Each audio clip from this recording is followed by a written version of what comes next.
What's the scariest predator under the ocean?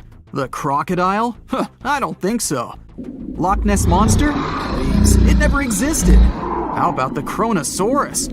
Well, it is extinct, but you might be onto something. Let's take a look at what it'd be like if these creatures were still around today. First things first, what on earth was it?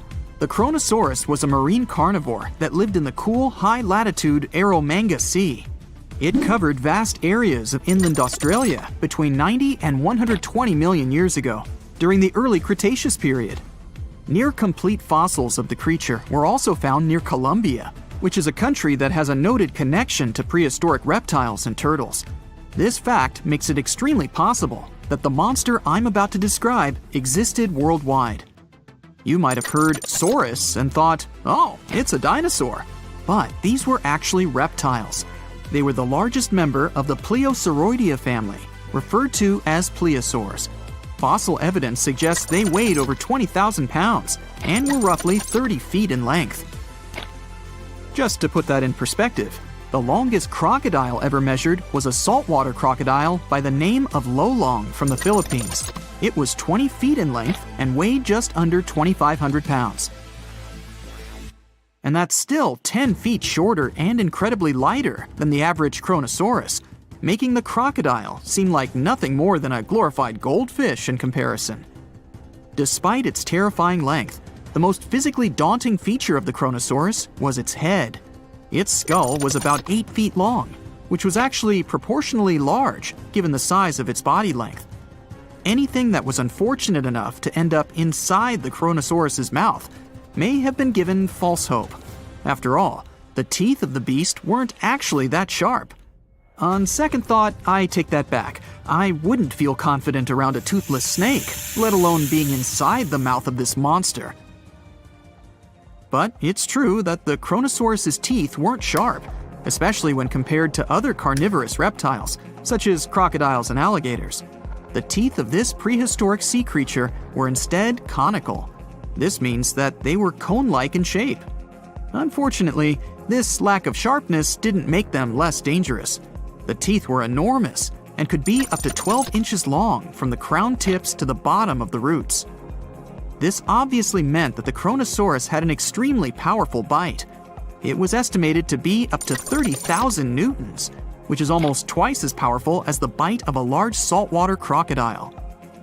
Because of the bluntness of their teeth, they weren't suited for twisting their prey once in their grasp, but the size and shape of the teeth made them perfect for simple open and shut biting. They would have had no problem crushing hard objects such as the toughest of shells any sea turtle could offer. Just like crocodiles, the Kronosaurus is believed to have had a short neck. This may have been an adaptation to allow the beast to successfully catch small evasive animals.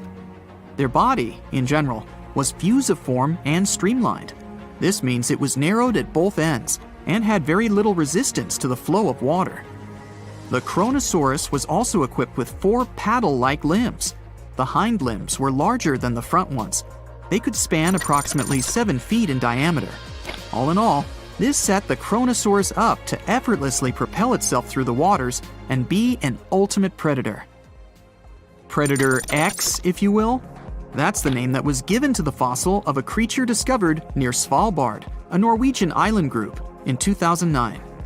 The fossil was identified as a 50-foot-long, 100,000-pound monster with a bite force of 33,000 pounds per square inch. This might be the highest bite force of any known animal. Although Predator X is yet to be classified as any specific type of animal, it was definitely a plesiosaur like the Kronosaurus. And even if it wasn't Predator X, the Kronosaurus was still most definitely a ferocious titan when it roamed Earth's oceans. The Kronosaurus actually got its name from the Greek mythological figure of Kronos, the father of Zeus. Kronos was viewed as a titan from a generation of super powerful beings. So what was it that the Kronosaurus, this terrifying monster, actually feasted on to satisfy its appetite? This creature was known to eat sea turtles, squid, and other larger marine reptiles of that time, such as elasmosaurids and ichthyosaurs. This suggests that if crocodiles existed in the realms of the Kronosaurus, they too might have turned into lunch for the beast. There's evidence from the fossil remains of the Kronosaurus that suggests that they also feasted on sharks, which I know is a disappointment to those of you who view that beast as the king of the ocean. Not when the Kronosaurus was around, my friend. In any case, grounding all kinds of food into small pieces to help digest them would have been difficult without small teeth. This explains the presence of rounded stones found in many of the remains of these sea creatures. Researchers believe these stones may have been swallowed to control buoyancy or to help process food. It's also entirely possible they were accidentally swallowed while feeding on other animals from the seafloor. As if the Kronosaurus even needed to be a meanie with its already existing power and size, there's also evidence to suggest that it indeed might have been. It turns out that after using all its impressive attributes to catch its dinner, the Kronosaurus first liked to play with its food, like a cat does with a mouse. I guess since the hunt was so easy for them, they needed to get their fun from somewhere else. Well, I think now you should have a good idea about these creatures. So let's ask ourselves what it would be like if they were still around today. And by the way, why aren't they? Well, the Kronosaurus was completely finished off by the same KT meteor that took out the dinosaurs 66 million years ago. But even before this catastrophic event, they were coming under increased pressure from an even bigger and more vicious family of carnivorous marine reptiles known as mosasaurs. You can't always be a top dog, I guess, or rather, top marine reptile. But what if this never happened, and they were still roaming Earth? Well, this might be obvious, but can you imagine what kind of impact that would have on sea tourism? Based on the impact that famous movies about sharks and killer whales had, what do you think the presence of a Kronosaurus in the ocean would do to beaches? The very creature that would eat sharks and whales for breakfast. Beaches would certainly become a great place to go for a quiet walk, because nobody else would even be there. And what about such activities as boating, surfing, and scuba diving? You think anyone would dare try them, knowing that this 30-foot beast could be lurking beneath them? Let's give humans some credit and assume most of them wouldn't. This would cripple the global sea tourism industry, which is responsible for earning roughly $143 billion every year. Just to make sure this shocking point hits home, the most expensive yacht to ever roam the ocean was called the History Supreme. Its master bedroom was believed to have a statue made of T-Rex's bone and a wall made of meteorite rocks, as well as a 24-karat gold panoramic wall aquarium. Anyway, this yacht was worth nearly $5 billion, meaning you could buy 38 of them with the money lost in potential damages to sea tourism caused by the Kronosaurus. I'm sure that the yacht's owner was happy the beast never made an appearance in their luxurious aquarium. So luxurious, in fact, that some people believe the History Supreme, reportedly owned by some business genius from Malaysia, never even existed. Rumor has it that it was simply an elaborate hoax fabricated by the supposed designer. Anyway, I don't think the trouble would just stop there. People could actually be in serious danger, regardless of being near the ocean or not. No, I'm not about to tell you that this thing would grow legs, adapt to living on land, and start picking us off one by one. At least, I hope not. I'm just going to point out the damage that the Kronosaurus would inflict through its devastating impact on sea trade. In America, ocean transit accounts for 76% of national trade. On top of this, more than 100 vital pharmaceutical products originate in the sea. I'll also state the obvious and point out that the ocean is a huge food source for us humans. The presence of the Kronosaurus could have a great impact on our relationship with the ocean, something we usually take for granted. Many terrifying animals live deep beyond the waves, like this vampire squid living 3,000 feet below the surface in almost complete darkness. This animal has a cloak, like a vampire's. That's why it's called the vampire squid. Deep down at the bottom, it can't use ink to defend itself. So this animal has developed an unusual tactic. It glows slightly to scare away predators. If this tactic fails, the vampire squid can turn its body inside out, revealing tiny spikes. When you translate its scientific name, Vampiroteuthis infernalis, it literally means vampire squid from the nether. Despite its terrifying looks, it's a harmless ocean animal. This previous creature was not from space, but this object definitely is. Before Elon Musk found a way to reuse rockets, NASA would simply drop old ones after launching astronauts into space, most of the time in the ocean or deserts. In 2012, Jeff Bezos launched a mission to find the Apollo 11 rocket. They found it by using sonar, but it was in terrible condition. It was sitting on the bottom of the ocean, not far from the predicted site. They were able to rescue the engine and reconstruct 2 of them. The most famous lost city is Atlantis, but sadly, we still haven't discovered it. However, Heraklion was also just a myth until one British pilot saw something that looked like a city while flying over the Mediterranean Sea. He reported it, and 60 years later, a group of divers went there. They were shocked when they found an entire city underwater. It was loaded with artifacts that could tell us a lot about the history of the place. Now it's one of the best underwater archaeological sites in the world. It's believed that the rising sea caused the whole city to go underwater. The Titanic sank in 1912. The wreck was claimed to be officially discovered 74 years later. In reality, though, a fisherman found the Titanic 8 years earlier while fishing in the Atlantic Ocean. He was pulling out his net when he spotted a head stuck in it. Luckily, it was just a doll's head. Years later, after the fisher had passed away, his son sold the doll to a doll collector. She did a lot of digging and research on every person who had a porcelain toy on the Titanic. She found the owner of the doll. Ava Hart was on the Titanic and had a doll with her. Ava survived the catastrophe by a miracle, but her toy didn't. Hart even wrote about the doll in her journal, and every detail matched the toy found by the fisherman. The tripod fish lives deep in the abyssal zone, around 20,000 feet below the surface.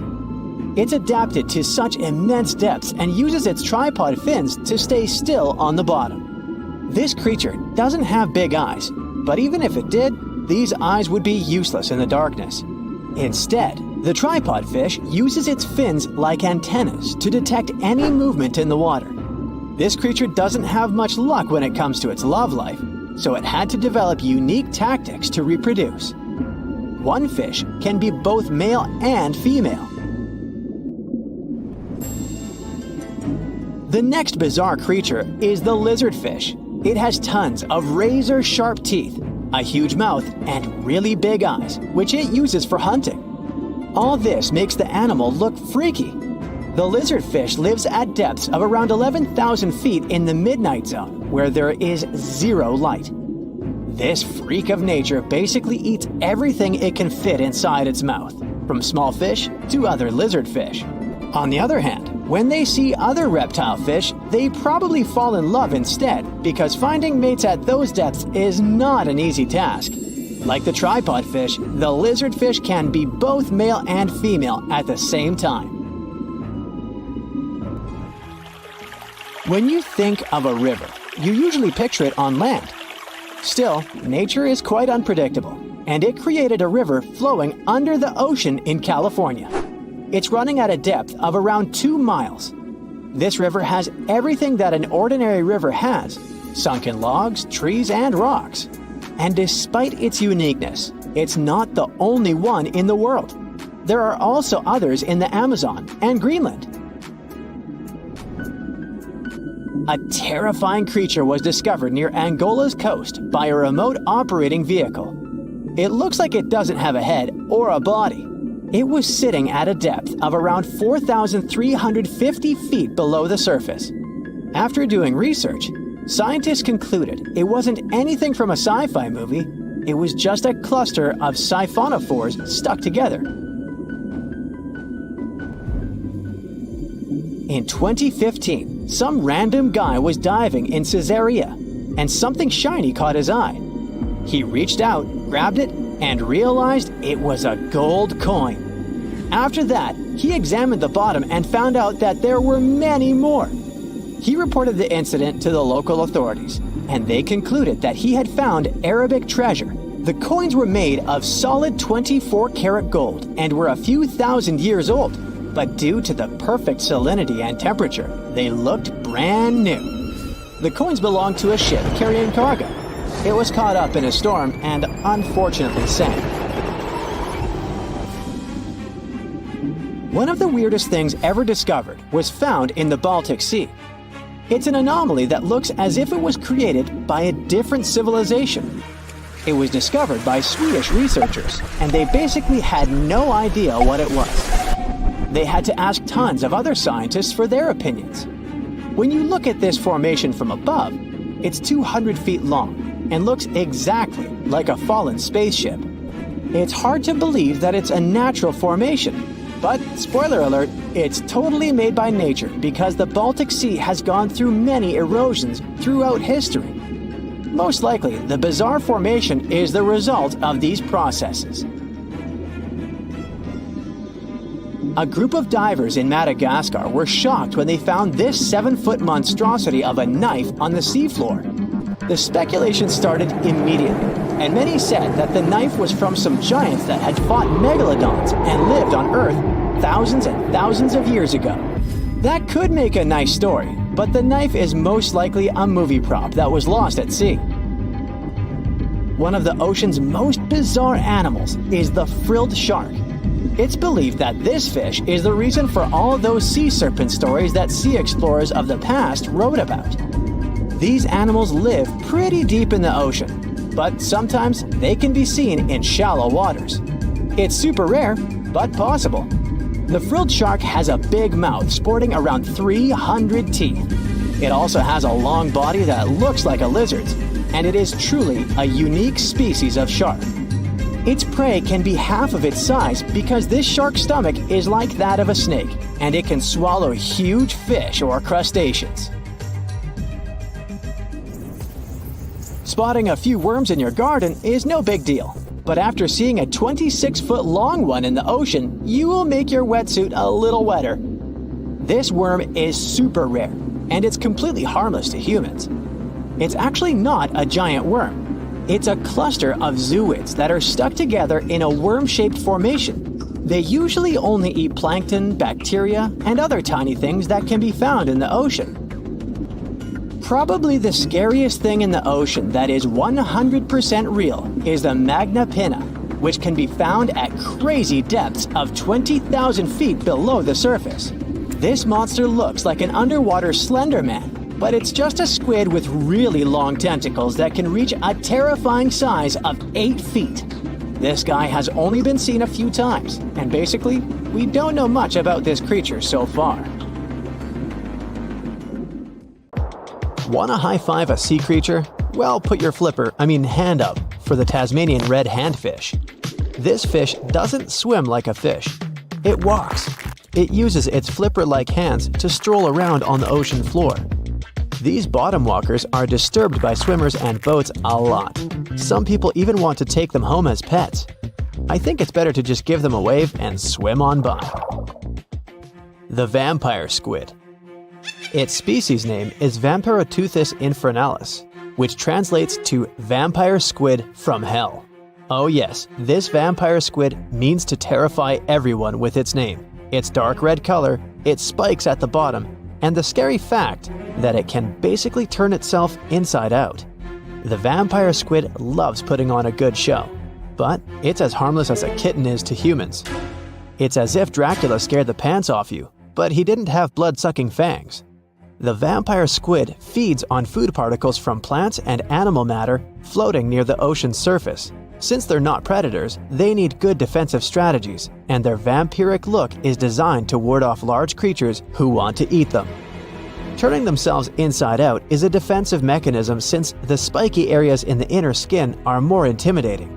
They also shoot out a substance that does not have color, but is packed with bioluminescent particles to distract predators. The vaquita. Going out on a boat off the coast of Mexico sounds like the perfect vacation. The sun, the blue water, the most endangered sea creature. Wait, what? The vaquita isn't dangerous, but don't expect it to stick around to say hello or sign any autographs. It's incredibly shy. This little cow, that's what it means in Spanish, is one tiny sea mammal. With those black markings around its eyes, it looks more like a sea panda to me. Seeing one should make you feel very special. They're on the brink of extinction, mostly because they got caught by accident in fishing nets. It's estimated that there's only 10 left in the wild. The blue dragon. This little creature looks like something out of a kid's fantasy movie. It's called the blue glaucus, casually referred to as the blue dragon or blue angel. It can be found in many places, the Atlantic, Pacific, and Indian Oceans. It's kind of a mollusk and it only grows to be about an inch long. What you think is the back is actually the mollusk's bright underbelly. It regularly floats on its back so that its blue colors help it camouflage with the water's waves. The blue dragon isn't just pretty, it's also smart. It usually feasts on Portuguese man-o'-wars, also known as Physalia physalis. The blue dragon stores their stinging cells for later use, in essence, stealing their defensive mechanisms. When the blue dragon is threatened, it releases those stinging cells it stored, directing them at an enemy to sting them with more power than the Portuguese man-o'-war would have been capable of. As they can store a huge amount of stinging cells, they can be a threat to humans. So, if you find one, don't pick it up. It's best to admire it from a distance. The barrel-eye fish. If you ever wanted to have Superman's X-ray vision, looking at the barrel-eye fish will make you feel like you gained that superpower at some point in your life without even realizing it. The barrel eye has a transparent head, so you can see how their eyes and brain look inside. This magnificent creature lives in the deep sea. This is the lowest level of the ocean, where strange creatures roam in near-freezing temperatures and constant darkness. They're exposed to water's pressure that's almost 1,000 times that of the surface. If the idea of the deep sea sends a shiver down your spine, stay tuned to learn about another of its creatures later on. The barrel-eye fish can be found in the Atlantic, Pacific, and Indian Oceans. You might be wondering, why oh why would a fish have a see-through head? And that would be a fair question. Since the species was discovered in 1939, it was believed that the fish's eyes were set to see straight ahead and couldn't move. So it was assumed that they had tunnel vision. Scientists Bruce Robinson and Kim Reisenbichler from the Monterey Bay Aquarium Research Institute recently discovered that the fish can move its eyes vertically to see through the top of its translucent head, thus noticing if there are predators or prey nearby. The transparent head also allows more light to enter so they can detect prey better. It's believed that the barrel-eye fish eats jellyfish and small fish species.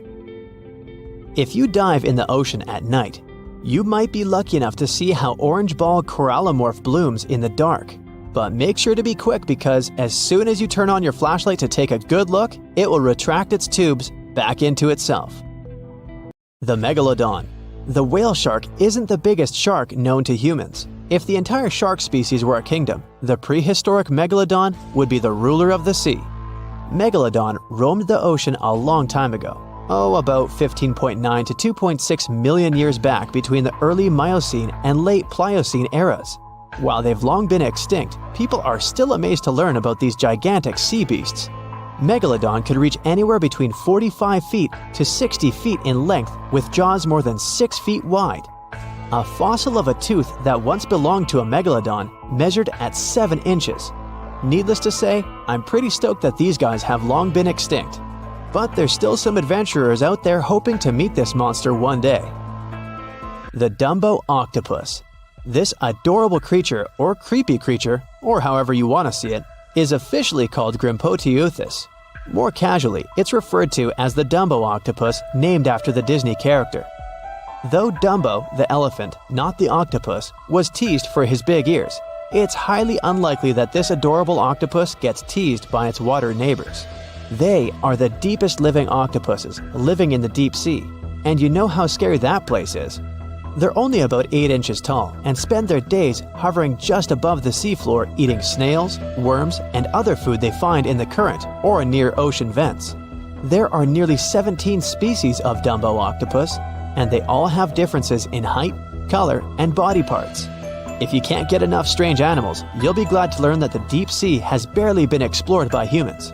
So, keep an eye out. There are bound to be more fascinating animals discovered in the deep in the future. The sea angel. These creatures might look and sound pretty cute, but their diet is far from sunshine and lollipops. Their favorite food are sea butterflies. They lay mucus traps for them and wait in ambush. The squat anemone shrimp. This shrimp is tiny, only 0.5 inches. It's also known as a dancer shrimp because of its peculiar behavior. When agitated, it raises its bottom above its head and does a little dance. Divers also say it readily jumps on their hands and cleans them. The coconut crab. This guy may look pretty creepy, especially when the sun goes down. Mature coconut crabs are around 3 feet in length. Their preferred foods are coconuts, but they can also hunt down lizards and even large birds. The slender snipe eel. Slender snipe eel is a slim and long creature that's still a mystery for marine scientists. It's 4 feet long and it has at least 750 bones in its spine, which is much more than any other animal in the world. The sea pen. Sea pen is 7 feet long and it has a lot of varieties, but most of them look indeed like a pen or a quill. The similarity is even more striking when the animal has a water-filled bulb that anchors it to the floor. The Persian carpet flatworm. This creature looks indeed like a carpet, despite being very small by comparison. It's only 4 inches long, able to become both male and female. It doesn't really mate with other flatworms. Rather, it fights them for the right to bear posterity. The flamingo-tongued sea snails. Tourists love these extraordinary snails for their pretty colors, thinking it's a shell, but in fact, the shell is quite dull and hidden underneath colorful soft tissues. They eat softer, toxic parts of corals and store their toxins to protect themselves. Most of the ocean is still shrouded in mystery, whether we're talking about dark corners or creatures that are hiding in the depths. But sometimes, it gives us a peek into scary things it hides in its cold, dark depths. Like when you hear on the news that there are some deep-sea creatures washed ashore after a powerful storm once again. Some just look weird, while others are real monsters that live at depths of more than 3,300 feet. The coldest and deepest parts of the ocean have created one specific phenomenon called gigantism. So, sea spiders, squids, worms, and many other animals, mostly invertebrates, or creatures without backbones, they are all way bigger and scarier than the versions we see in the more shallow areas. In the Pacific depths, you can see a sea sponge as large as a minivan. Or what about the colossal squid that lives in subantarctic waters and is nearly 14 times longer than the arrow squid, a type that mostly lives in New Zealand? Researchers found many of these underwater monsters in the abyssal zone of the ocean. Back in 2021, the researchers showed images of the giant phantom jelly. It was at a depth of 3,200 feet. Its tentacles were 33 feet long. Wow, I wouldn't like to face that one on the beach. It probably eats only small fish and plankton, but it can swim to depths of more than 21,900 feet. And down there, this giant jelly doesn't have enough food. How does it survive then? Scientists haven't figured it out yet. And there are even more questions related to the giant squid, the biggest one ever found. This monster is 43 feet long, with a weight of nearly a ton. Imagine if those tentacles would grab your car, or something like that. They would smash it like it was a toy. There's no light in the abyssal zone. Sun rays just can't penetrate that deep. So there's no algae or underwater plants there. Local animals mostly eat snow. Marine snow is not like the regular one you build a snowman with. It consists of any small flakes or remains that fall from the surface of the ocean. Maybe even some leftovers that animals up there couldn't eat. So it's not much. But apparently, it's enough for very large creatures that hide deep down there, like giant squids. Squids that generally live at such depths don't bother going after their prey. They just wait until the poor animal swims right up to their long tentacles and falls into a trap. It may not be the best method ever, because not many animals will even swim into these dark, cold parts, but it's the method that saves energy. A giant squid eats only 1 ounce of fish daily, which is approximately 45 calories. That's nearly 50 times fewer calories than an average person should eat per day. So when a squid gets 1 fish, it saves it for a couple of days. I hope giant squids won't get the idea to go to the surface and look for food when there's not enough of it in the abyssal zone. And I hope even more that giant Greenland sharks won't get that same idea. You can find them at depths of up to 7,200 feet. They're twice as slow as we usually walk. They swim at a speed of 1.12 feet per second. Their slowness is part of the energy-saving mechanism that creatures down there need to survive. But they can speed up in the form of short bursts when they need to catch prey. But they kinda change their diet from predator to scavenger, considering their environment. There will be more leftovers falling from the surface than animals to go after. Greenland sharks grow just 0.4 inches per year, and they're mostly 20 feet long, which means they live for a very long time, sometimes up to 400 years. They also have a slow metabolism, and that's one of the main factors for their long life, too. Greenland sharks like to spend their time in cold waters. They're adapted to that, since their tissues have specific chemical compounds that prevent the forming of ice crystals all over their body. That means they have some sort of natural antifreeze. So what makes them so big? Scientists are still not sure, but some theories try to explain it. There's this thing called Kleiber's rule that says bigger animals tend to be more efficient. Just take a small fish and compare it to a whale with a mass hundreds of times bigger. The whale has a greater metabolism. It conserves energy more efficiently and loses less of it to the surroundings through heat. Moving on, bigger animals can ingest bigger prey. They're more likely to go through tough issues in their environment or defend themselves from predators going after them. Also, the body gets bigger when temperatures are lower. The Greenland shark is a perfect example. So are giant sea spiders. Sea spiders are generally common, and you find some very small ones at 0.04 inches. But in deeper parts of the Antarctic, they become 3-foot-long giants. They grow so big because the cold water has more oxygen. That way, more of it diffuses into the animal's body, and that allows it to grow bigger. Yeah, both as a creature and a nightmare. And how about this giant tube worm? Researchers found it accidentally while they were exploring the mysteries of the Pacific Ocean floor. They stumbled upon unusual hydrothermal vents. Volcanic heat is a thing that gets them going.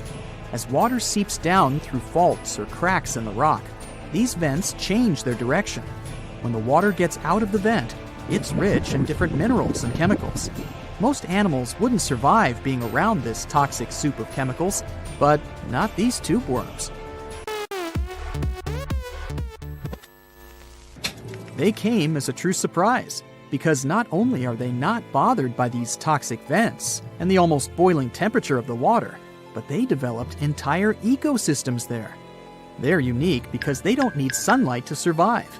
Instead, small bacteria are their main source of energy. That bacteria gets their energy directly from these toxic chemicals. So it's not photosynthesis, but a process called chemosynthesis. And these tube worms don't have mouths. These bacteria live inside them. Strange story, huh? Plus, these scary worms reach up to 8 feet. Giant isopods are no better either. They lurk at the depths of the ocean of 1,640 feet or more below, far away from the sunlight, looking like some monstrous wood lice. They spend most of their time on the seabed, hoping to find some food falling from higher levels of the ocean. Check out their small hooked claws at the ends of their legs. Isopods use them to remain more stable while moving around the ocean floor. Since there's no light, they have long antennae that help them feel their way around. These sensory antennas are about half the length of their body. Giant isopods have pretty big eyes compared to their body size, too. They can grow over 12 inches from head to tail. And these fellas are really patient. Remember how we said animals down there rarely get food? Sometimes they need to wait for years to get a proper meal. That's why their metabolism is amazingly slow. 5 years later. They can go for 5 years without eating anything. Imagine that. I get hungry just talking about this. In 2006, a biologist did research to compare the differences between the shallows and the deep sea regions. He realized the deep sea mirrors the island rule. First, isolated parts of land develop biodiversity you won't find anywhere else. Second, small-bodied life there grows much bigger when it's isolated, compared to life on large land masses. Resources are limited, but also competition and predators. And we don't know much about these deep-sea creatures. It's too expensive and too complicated to carry out such research, so we'll just wait for more raging storms to show us at least part of the monstrous world cold ocean depths hide. There's a lake in the heart of Asia that holds 1/5 of all the world's liquid freshwater. It's more than all the 5 Great Lakes have together.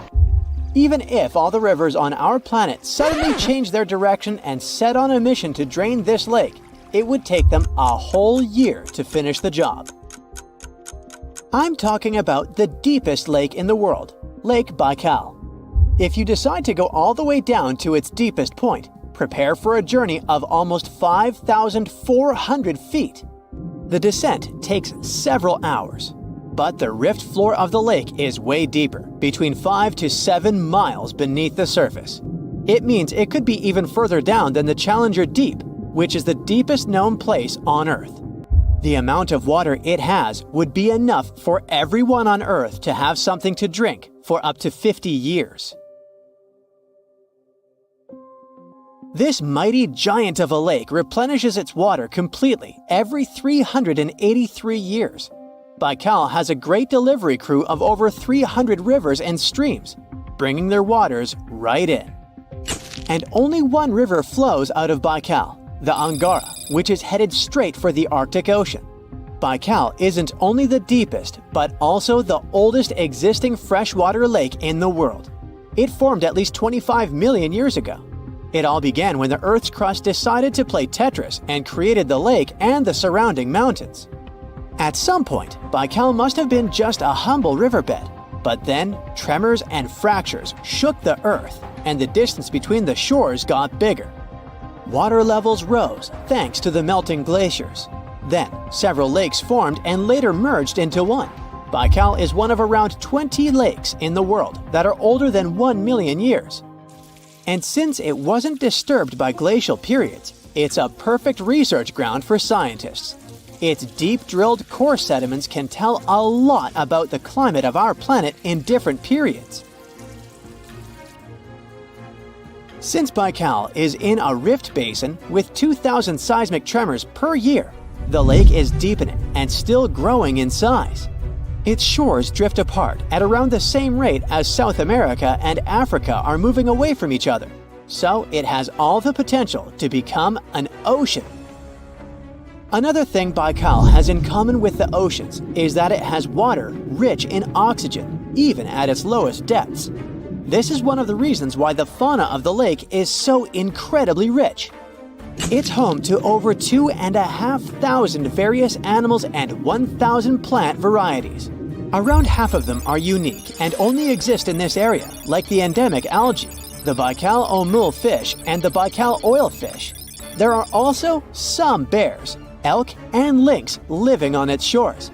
They must appreciate the fact that the temperatures around the lake are always higher than the rest of Siberia, thanks to its huge water mass. Most Baikal dwellers prefer to stick to the bottom of the lake, but there's one brave guy you'll meet if you decide to visit. Meet the Baikal seal, also known as Nerpa. It's the only true freshwater seal in the world. Nerpa's eyes are so cute it nearly landed the part of Puss in Boots in Shrek. Nerpa in Boots sounds good to me. These huge eyes are there to help them follow their favorite pelagic fish underwater. There are other seal kinds that can handle freshwater or use it to breathe, but these cuties spend their entire lives in it. But wait, how did seals, which are supposed to be oceanic creatures, end up in a lake miles and miles away from the sea? About 400,000 years ago, during the Pleistocene era, these adventurous creatures traveled up the river and drainage systems that connected Lake Baikal to the Arctic Ocean. The ringed seal that still lives in the Arctic is believed to be the Baikal seal's closest ancestor. Today, Baikal seals are confined to their freshwater home because of the changes in waterways. And they seem to be pretty happy with their home as they can choose from a huge variety of food to eat. The seals mostly hang out in the north and central areas of the lake, but move south in the winter. The lake gets covered with ice, which they use as a chill-out zone, just like their oceanic cousins use rocks or the beach. Since at least 1969, Lake Baikal has had some mysterious ice rings pop up randomly here and there. At some point, they got so big that the astronauts even spotted them from space. The rings usually appear in late April, but can be there in January or May. Scientists couldn't crack the code on how these rings form for a while. They had all sorts of theories, and the most popular involved methane gas bubbles from the lake's depths. But then, scientists noticed that some of the rings were in shallower waters, where gas emissions don't happen. So, an international team of scientists decided to solve the mystery. They traveled to Lake Baikal, drilled holes in the ice, and dropped sensors into the water. In 2016, when they started the research, they heard that 2 vans had gotten stuck in the mysterious ice rings. Once they had analyzed the data from the sensors, it turned out that the secret behind the rings was warm eddies flowing clockwise under its ice cover. The currents were less intense in the center of the eddies, so the ice above them was thicker at the edges. The waters of the lake are so clear that you can see some extremely deep parts up to over 130 feet down. This is thanks to the surrounding mountains that send off melting ice right in. Plankton that live in the lake also helps clean the floating debris. When this crystal clear water freezes, it forms an unusually thick and see-through layer of ice. The wind likes to play sculptor on Baikal and creates one-of-a-kind pieces of art here. It picks up water, which, of course, freezes into the most unusual designs. Frozen bubbles and icicles you've never seen before. The location and geography of the lakes and the cycles of melting and refreezing create the perfect conditions for this ice workshop. And you can even see rocks that seem to be floating. The bottom of the rock freezes to the surface of the ice. Then, the strong winds wear away the surroundings, leaving a perfect pedestal for the rock. If you think the floating rocks look eerie, how about Baikal's version of the Loch Ness Monster? The local Buryat people have a legend about the water dragon master that lives in the lake. A dragon is believed to be the most powerful creature living on Earth in Asian mythology. They believe there are 4 dragons living in the 4 seas, each responsible for one of the cardinal directions. Baikal is the North Sea in this story. The image of this dragon is supposedly etched in ancient petroglyphs on the cliffs of Baikal. There's also a hefty stone slab that looks like a monument dated back to somewhere between the 3rd and the 9th century BCE, depicting a mysterious water monster. Imagine the stories this stone could tell, echoing the whispers of a bygone era and leaving us to unravel the enigma of the Baikal cliffs. The legend says that a local warrior was chasing the dragon. He finally reached the largest Baikal island of Alkan.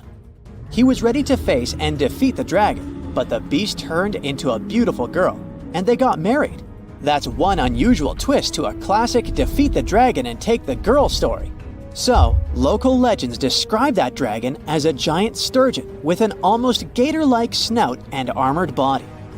In reality, the mythical monster must be one of the many huge fish living in the lake. They can afford to grow to several feet in length thanks to the high levels of oxygen in the water.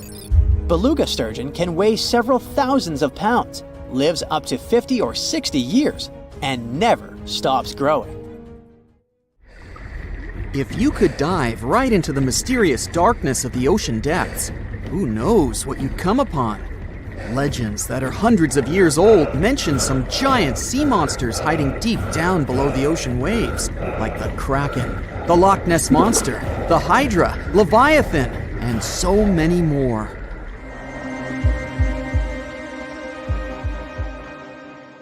Okay, no one has ever seen such monsters, but there are still weird and unusually big sea spiders, squid, worms, and many other animals that grew way more than we'd expected.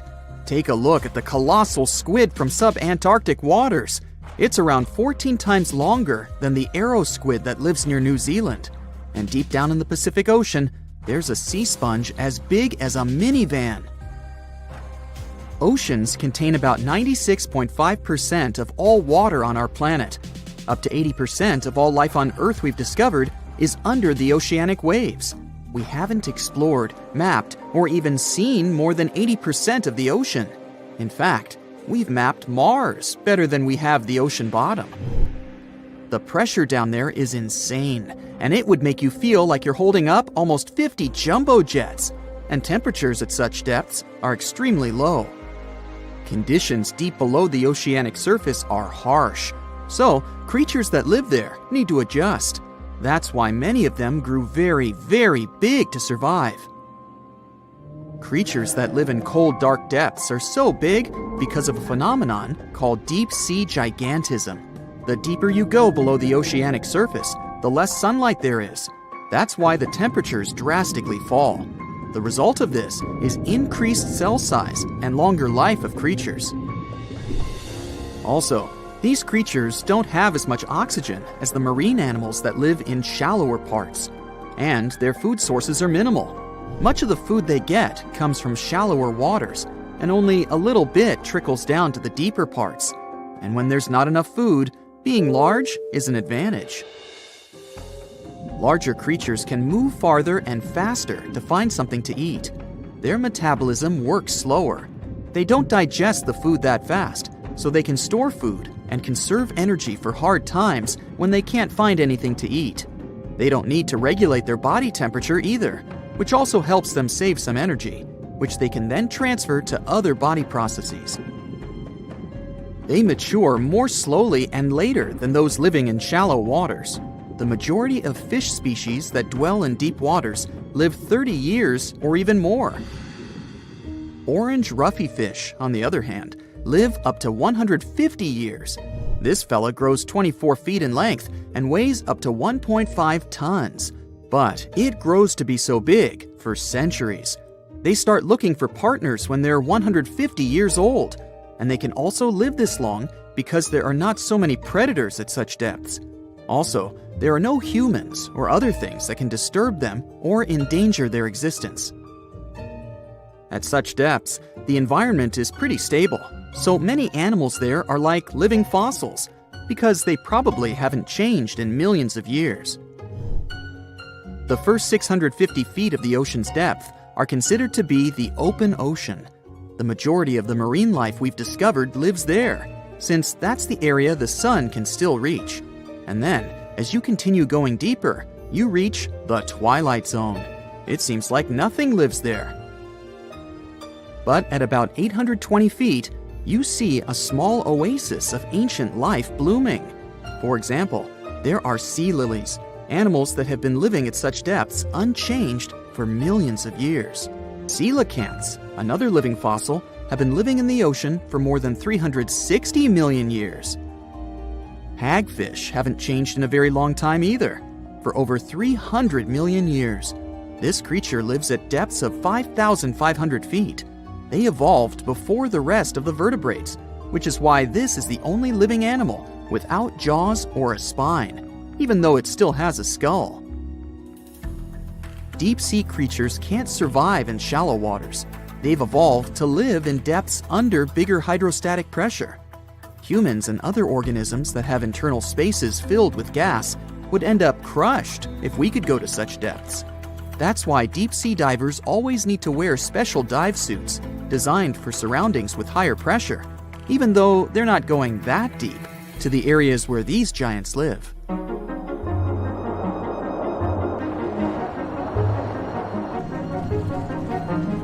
But near Antarctica, you can see gigantism way closer to the surface, like giant sponges, sea slugs, sea spiders the size of a dinner plate, worms, and even some enormous single-celled organisms. They all tend to chill in shallower waters. Scientists are not sure why exactly, but they think it could have something to do with oxygen. Giant species use just a little oxygen, and the waters around Antarctica are pretty rich in it, which means there's hardly any limit to these animals growing bigger and bigger. Back to deep-sea creatures. As mentioned, they had to adjust to strong pressure, so they almost don't have any air gaps in their body at all. They're mostly water-based, and since water is incompressible, which means it's not something you can compress, it helps them stay unaffected at such high pressure. But because of all that, if they were to go up towards the surface, they'd probably swell up, maybe even explode. Just look at the blobfish, the one that takes the title of the ugliest animal in the world. It looks normal deep down below the surface, where its natural habitat is. But when it gets up to the surface, where the pressure is 120 times lower, it changes its shape. The blobfish doesn't have a skeleton or muscles, so without high deep-sea pressure, it ends up being all floppy and saggy. The dark oceanic depths are not just scary to watch, but to listen to as well. In 1997, scientists were trying to find underwater volcanoes located off the South American coast. During their travels, they recorded one of the loudest noises ever registered. It was pretty weird, too. It was so loud, even sensors from more than 3,000 miles away managed to pick it up. They later called it the bloop. It took them 15 years to conclude the sound came from an ice quake. That's when seismic activity breaks frozen ground. Water at the bottom of the ocean is not always extremely cold. There are hydrothermal vents on the seafloor, and the water that comes out of them can be up to 750 degrees Fahrenheit. Powerful pressure, yep, the same one that would crush you, is something that doesn't allow the water to boil. There are hundreds of animal species that live near deep-sea hydrothermal vents. Some of them, such as tube worms, are not like anything we have seen before. These worms absorb chemicals from vent fluids. That's how they feed bacteria that live in them. And in return, those bacteria give them the carbon the tube worms need to survive. 2/3 of all of the coral species scientists discovered live in dark, deep, and extremely cold parts of the ocean. Some even live in parts that are 3 miles deep. They can survive at low temperatures, such as 28 degrees Fahrenheit. Some of these cold water corals are more than 8,000 years old. They form amazing structures that can rise up to 115 feet tall. The deep is not just a mysterious world of unusual creatures. The landscape under the oceanic surface is magnificent too. The canyons hiding there make even the Grand Canyon seem small. For instance, check out the one located in the Bering Sea, the Jemchug Canyon. Its vertical relief is more than 8,500 feet deep. That's huge. The largest ocean waves are not the ones you can see from the shoreline. They occur under the surface, and they're called internal waves. They take place between two water masses that have different densities.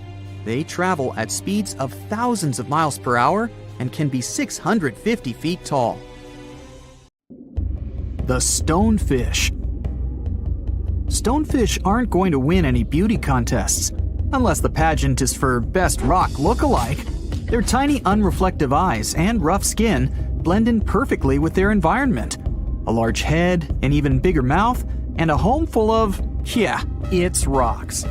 And just because you're on the beach doesn't mean you're safe.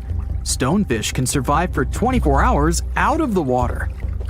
Stepping on one or even handling one won't be that fun. Their dorsal fin spines have extremely strong venom. It shoots out when they get stepped on, and it can lead to paralysis or even heart failure. You'll need help fast. No wonder they're one of the most dangerous creatures in the water, or anywhere. Be careful when scrambling around rocky areas. They love to play hide and seek. The deep-sea dragonfish. If there were a prize for the most hideous fish in the ocean, the deep-sea dragonfish would win. With slimy, scaleless skin, massive teeth, and a face only a mother could love, this bad boy of the sea is nothing to mess with. It likes to swim between 700 feet and 6,000 feet below the surface of the ocean, where the waters are the darkest and coldest. Along with some other creatures on this list, the deep-sea dragonfish relies on its bioluminescent body parts to catch prey. It also uses its hanging appendage, which boasts a little red light on the end, coming out from its lower jaw. Many fish mistake this little light for prey, luring them right into the jaws of the deep-sea dragonfish. Very clever dragonfish, very clever indeed. The fangtooth.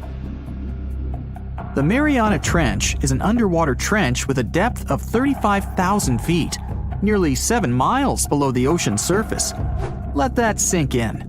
While scientists know the Mariana Trench exists, it's one of the least explored places on Earth.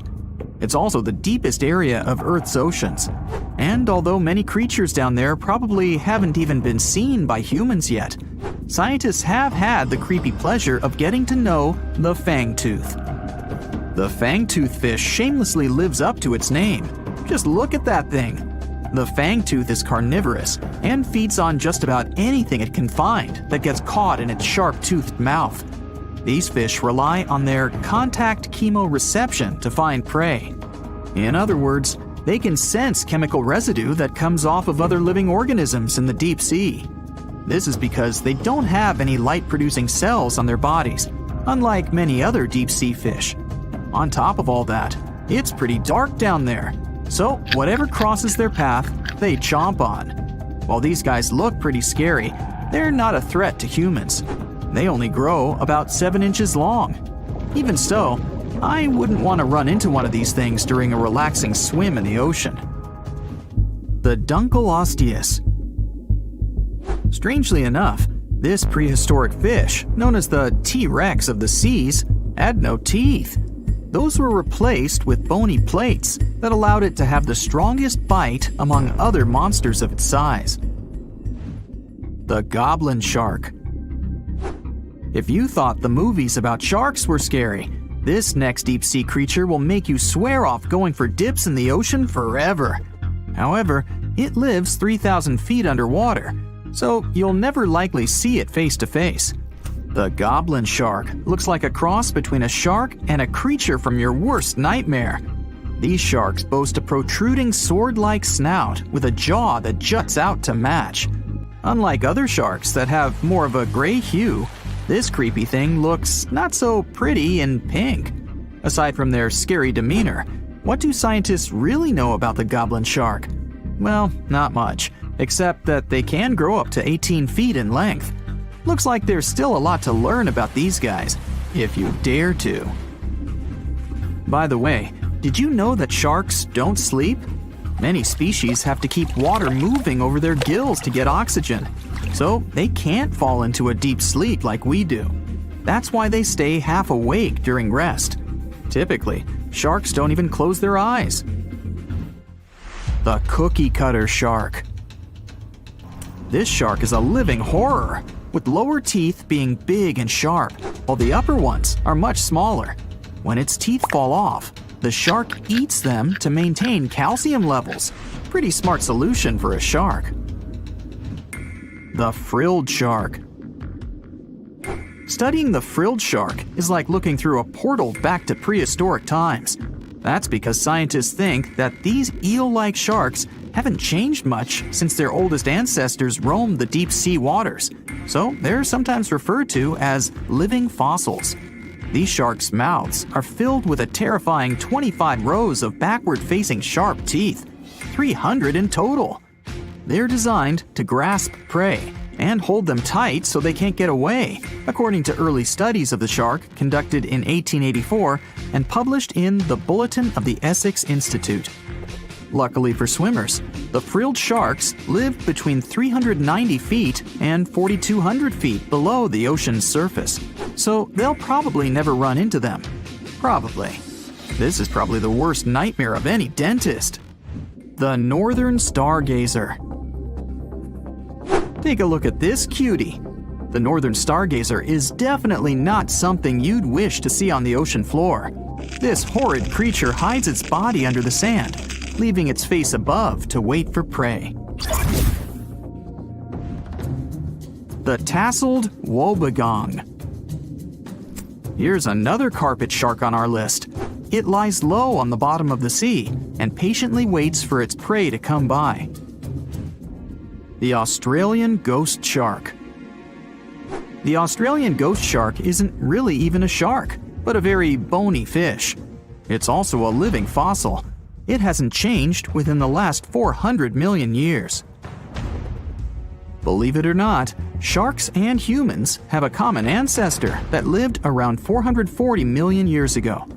Even though we both evolved in our own way, there are still some signs of that connection. For example, the genome of an elephant shark is very similar to humans. The Leopleurodon. This list of terrifying creatures would be incomplete without mentioning the terrifying and prehistoric Leopleurodon. This carnivorous marine reptile existed during the Colovian stage of the Middle Jurassic era and ruled the waters at 9 feet in length. Scientists believe Leopleurodon thrived in this deep-sea trench because of its ability to swim long distances and its 4 paddle-like limbs. While they probably weren't able to propel themselves toward prey like other animals of the area, they did manage to accelerate and attack very ruthlessly and efficiently. Additionally, they relied on their long snouts to smell prey, which leads scientists to believe they didn't rely on sight for hunting. This means they could have thrived in the dark Mariana Trench. Around 150 million years ago, Leopleurodon became extinct due to competition for prey against other thriving marine reptiles. And I think I speak for all of us when I say, thank goodness for that. Considering that scientists have only explored 5% of the ocean floor and found some of the scariest sea creatures imaginable, one can only dream of what other animals reside in the deep sea waters. Perhaps it's best to keep them in your imagination. Am I right? The megamouth shark. This shark is a filter feeder, and it's friendly to humans, although its huge mouth can look quite threatening. Like basking sharks, it swims with its mouth constantly wide open, as if it were on Twitter. The gulper eel. This deep-sea eel has an easily distended belly that allows it to swallow prey twice its size in a single monstrous bite. They have very unusual jaw shapes and can reach about 2 to 3 feet in length. Do you see that large log near the ocean floor? Maybe it's part of an old ship. Treasure, gold, diamonds, I'm rich! Well, as you get closer, you notice something. It's swimming! It's not a shark or a dolphin, it's a saltwater crocodile! Now don't panic. If you bump into one of these reptiles in the sea, it's unlikely it'll think of you as food. Crocodiles have a special valve in their throat that stops them from drowning underwater, but that doesn't mean they can't bite. Usually, they're heading to a nearby island, and the quickest way there is to body surf. They can't really take the ferry, you know. Watching one from a distance should be okay. Just don't swim to shore right away. They love to ambush their lunch in shallow water. If there's one time I'd want to see a great white shark, it's when I'm diving with crocodiles. They'll gladly take a crocodile-sized nibble, given the right motivation. There is a place deep in the ocean where pressure is 1,000 times stronger than that we're used to at the surface. This force is enough to turn an unprotected human into dust instantly. Well, maybe more like mud. Anyway, that's why explorers need some serious preparation and equipment to survive in such extreme conditions down in the Mariana Trench. It is as wide as 20 national malls in Washington, D.C., and about 1/5 as long as the diameter of Earth. People who went all the way down describe it as a chilly, quiet, and very peaceful place. They saw a bright blanket of red and yellow rocky outcrops, and there was a whole variety of unique, small, translucent animals. The popular myth is that more people have gone to the moon than to this deepest place on Earth is not true, though. In total, 24 humans flew to the moon, and at least 27 brave souls dove down to the Mariana Trench. Most of them were explorers and not proper scientists. They just go there for the thrills and also to collect video evidence of different wildlife, geological formations, and human-made objects. Humans started traveling around space and into the ocean depths at around the same time. The first moon landing was in 1969, and the first person to go down the Challenger Deep, the deepest part of the Mariana Trench, did so in 1960. This unusual location got its name after the British ship HMS Challenger, which first located this massive drop in the ocean floor at the end of the 19th century. It would take 8 more decades before the first human went down to it. Explorers didn't manage to do it in a conventional submarine. They used a type of submersible called a bathyscaphe. The Swiss oceanographer Auguste Piccard designed his own in 1953. 7 years later, the submersible managed to do the impossible. It had reached a depth of nearly 36,000 feet. But what explorers saw was merely a fraction of the trench's full size. The fact that it is so huge of the Mariana Trench is just one of the reasons why it's mostly unexplored today. The absence of light is another major issue. Sunlight is incapable of reaching such profound depths, so the entire trench from top to bottom lies in absolute darkness. Because of such conditions, the ecosystem is a lot different than the shallower regions of the Pacific. This puts immense pressure on marine wildlife. Yeah, the pun is intended.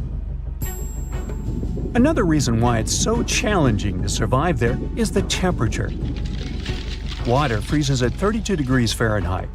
At the bottom of the Mariana Trench, the ocean is just a couple of degrees above freezing. One of the factors that hasn't let this area turn into a giant icicle is the fact that salt water has a slightly lower freezing point. The other reason is geothermal energy that warms the ground at the bottom of these just enough for it not to freeze. That's why submersibles need to have proper insulation to navigate these icy conditions. When they reach the bottom, researchers find out that this desolate and harsh climate is home to several animal species. They encountered arrow-toothed eels, snailfish, and spoonworms at various depths. There were even strange-looking translucent sea cucumbers and shrimp-like amphipods. The biggest surprise was microbial mats thriving on methane and hydrogen from the mud. Among the species, the Mariana snailfish looks like a master of the environment that can go farther and deeper into the trench to feed on prey than its competitors. Despite its seemingly fragile appearance, the snailfish has adapted to withstand extreme pressures, a superpower it wouldn't be able to survive without. The exotic life forms that live deep down aren't normal-sized, since deep-sea gigantism makes them grow significantly larger than their counterparts in other ecosystems. One example is the giant tube worm, which can be 6 feet long. Science has a hard time explaining the exact cause of this form of gigantism. Thermal vents are just one of the possible explanations. All of these factors might help explain the huge time gap in researching the Mariana Trench. The first successful dive after the 1960 expedition came only in 2012. That's when the famous Canadian film director James Cameron went down in the deep-sea Challenger. Because few scientists have gone that deep before or after Cameron, there is no map of the deepest point on our planet. We know very little about the oceans that cover 2/3 of the Earth's surface. Researchers have mapped out only 5% of them so far. Science still has a lot to discover in the Mariana Trench and other unexplored places on our planet. The Amazon rainforest stands as the best example of the world's most unexplored regions. The list of reasons why this part of South America is unknown starts with its wildlife. Jaguars, anacondas, piranhas, black caimans, and Brazilian wandering spiders are just some of the creatures that pose a risk for researchers. Relentless year-round rainfall induces heavy flooding. Add to all this some treacherous river currents, and you can see why scientists have mapped such a small percentage of the Amazon to date. In just one region of Brazil, near Peru, there are at least 14 tribes that have never had contact with the outside world. The national authorities intend to keep it that way. Isolation of these indigenous people is the best way to protect their future. The same goes for a remote island in the Indian Ocean. After the tragic tsunami of 2004, helicopters flew over North Sentinel Island to make sure its inhabitants were alive and well. Meanwhile, the Sentinelese weren't thrilled. They took up bows and arrows to drive away the unwanted visitors. This tribe is one of the last uncontacted tribes on Earth. Although anthropologists and filmmakers visited the island in the late 1960s, we still don't know much about its indigenous population. It sits a long way off any shipping lanes in the Bay of Bengal. North Sentinel has no natural harbor, and it's surrounded by a shallow reef. This makes access to the island possible only by boat. The Indian officials who lay claim to the island have prohibited outsiders from visiting the island for safety reasons. The estimates on how many people inhabit the island vary significantly, from as few as 15 to as many as 500. The island is not tiny. It's about 5 times as big as London's Heathrow Airport. Apart from occasional contact during the past 2 centuries, the Sentinelese must have been isolated for a long time. They are related to other indigenous groups in the Andaman Islands, but their neighbors cannot understand a word of their language. The continent of Antarctica has no permanent human settlements at all. The only people who periodically live there are international scientists. This vast expanse of ice and snow, roughly the size of the United States and Mexico combined, still has many regions where humans haven't set foot. Satellite imagery and photos that NASA's aircraft made from the air have mapped out the entire continent. So we know where to go, but it's not that easy. The reason for this are all the adjectives that go with Antarctica. It is the coldest, windiest, driest, and brightest of the 7 continents. This makes it virtually unlivable. More than 99% of its surface is covered with a permanent sheet of ice. Its thickness ranges from 1 mile to as many as 3 miles in some places. That's half the height of Mount Everest. Now, the Himalayan range contains the world's tallest unclimbed mountain. It is also the tallest mountain in Bhutan. In the local language, the mountain's name translates as White Peak of the 3 spiritual brothers.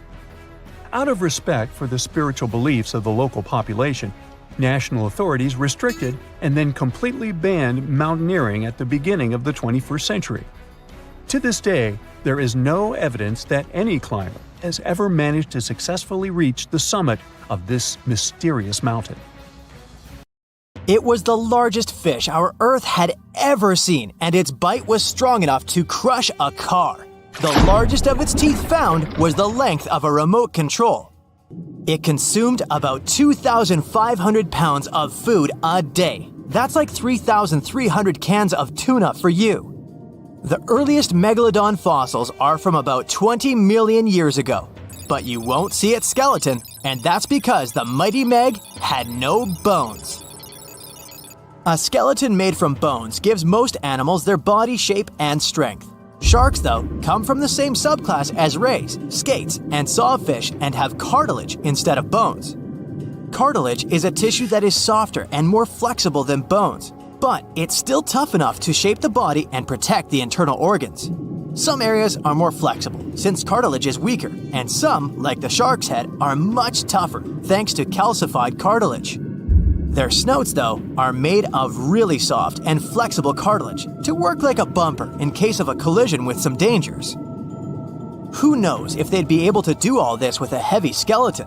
Plus, cartilage makes their jaws more flexible, and they can open their mouths much wider than they would with a jaw made of bone. Our hero, Meg, was no exception, and it had the strongest bite of all living creatures, which was also made possible by a skeleton made of cartilage. Sharks take full advantage of their cartilage. It helps them swim and turn fast while hunting. One drawback of this type of skeleton is that it was really tricky for scientists to establish the shape and size of Meg. Normally, they would do it using fossilized bone skeletons or their parts.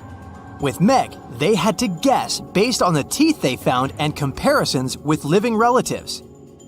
A more recent 3D computer model was based partially on scans of a preserved spine discovered in the 1860s. The model showed that Meg was bigger, faster, and even hungrier than scientists had previously thought. Looks like an average Megalodon was 52 feet long. That's slightly bigger than the height of the Hollywood sign and weighed 10 times as heavy as an elephant. There were also much bigger creatures. Scientists still aren't sure how the Megalodon got this size. The fact that there were bigger and smaller Megs probably has to do with a little something called Bergmann's rule. It says that the temperature of the surrounding environment affects the animal's body size because they either need to conserve or shed heat. The megalodons that reached cooler waters probably needed more body weight to make sure they survived in low temperatures. Those living in warmer waters had to be smaller to avoid burning up. If the researchers were correct in their calculations, it also means that Meg reached a cruising speed of over 3 miles per hour, which is much faster than other sharks. The still-living great white shark can cover a distance of nearly 7,000 miles without stopping, which is 9/10 as long as the diameter of Earth. It looks like the Megalodon could have gone much further. Megalodons managed to survive on our planet for nearly 70 times longer than humans have. They were roaming the oceans for around 20 million years, and you could see them pretty much anywhere except near the poles. Scientists discovered the most northern fossils off the coast of Denmark and the most southern in New Zealand. The reason why there were no megalodon teeth found in Antarctica is most likely that these adapted to only warm tropical and subtropical waters. The younger ones like to keep to the shores, while full-grown adults preferred coastal areas, but they could easily move into the open ocean as well. When our planet went through a period of global cooling and drying, and the seas began to freeze around 3.6 million years ago, there was less and less room for Meg to thrive. Much of their prey, like smaller whales, seals, and sea turtles, disappeared or relocated to waters that were too cold for our hero. And at the same time, the number of its natural competitors, like smaller predatory sharks, like the great white shark, and whales, increased. This shifting food chain dynamics could have been even more dangerous for the Meg than the cold ocean water.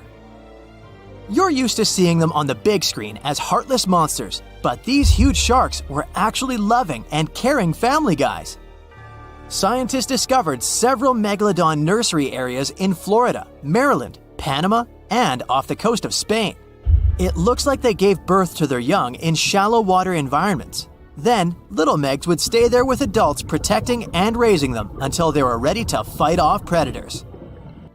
The mighty Meg had 276 teeth in 5 rows in its mouth. Similar to other sharks, it was fast in replacing its worn-out or lost teeth. With 4 or 5 rows of teeth in its mouth, it basically acted like a conveyor belt, able to grow back damaged or missing teeth. This means that an adult megalodon probably would have grown several thousand teeth throughout its lifetime. Although the great white shark is often mentioned as Meg's closest relative, they'd hardly be distant cousins. The ancestors of today's great white existed at the same time as the Meg, but they weren't best friends and even rivaled each other. The great white shark wouldn't win in a head-to-head fight with a Meg, but it was a better hunter using its smaller size and agility to snap up the giant's prey quickly. This only left the bigger fish and whales for the Meg, but its food supplies began to run out as the whales swam to the cooler new seas. Rather than a great white, the megalodon is more like a modern bull shark. It had a short snout, a flat lower jaw, and huge pectoral fins to support its massive weight and size. We also speak of Meg as an extinct giant, but can we be 100% sure it isn't hiding somewhere as we speak? After all, we've only explored 5% of our oceans altogether. The Mariana Trench is the deepest oceanic trench on Earth, and you could dip the whole of Mount Everest in its deepest part, and over a mile of it would still be above the surface. If a megalodon or two needed a place to hide, that would be the perfect spot. It wouldn't be the coziest place to live, though, with its cold water and total darkness. Plus, the pressure there is 1,000 times stronger than at sea level. So, if a meg really were hiding down there, it would have serious issues with its teeth, because calcium would dissolve under that pressure. To survive here, it would also need to learn to navigate in complete darkness. That means it would have either become bioluminescent or evolve to grow massive eyes like the giant squid. If the meg were still around and true to its dietary choices, it would have to eat smaller fish, and that would be a problem for us humans. Especially those of us who love fish, that is. And the ocean isn't cooling down these days. The megalodon would love its temperature and would thrive and reproduce faster than ever. Those giants would create some massive problems for cargo ships and cruising vessels. In case you're now scared at the thought of meeting a megalodon, relax. Most scientists don't think it's possible because of our hero's size. Most foods that megalodons like to eat live in shallow ocean areas and not in the deep, deep sea. Meg would need to come up for dinner every now and then, and it's kinda hard to miss a creature this big.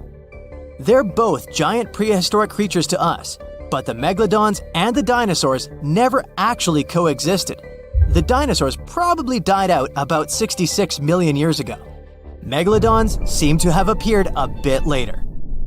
Not much happens in dark, murky ocean depths.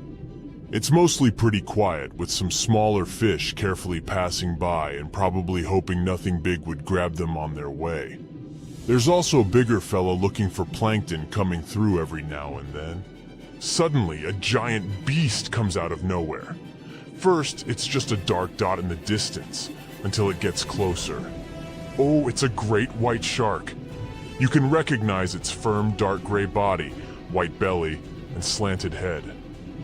These creatures have special cells in their skin called melanocytes that can make their color change to lighter or darker.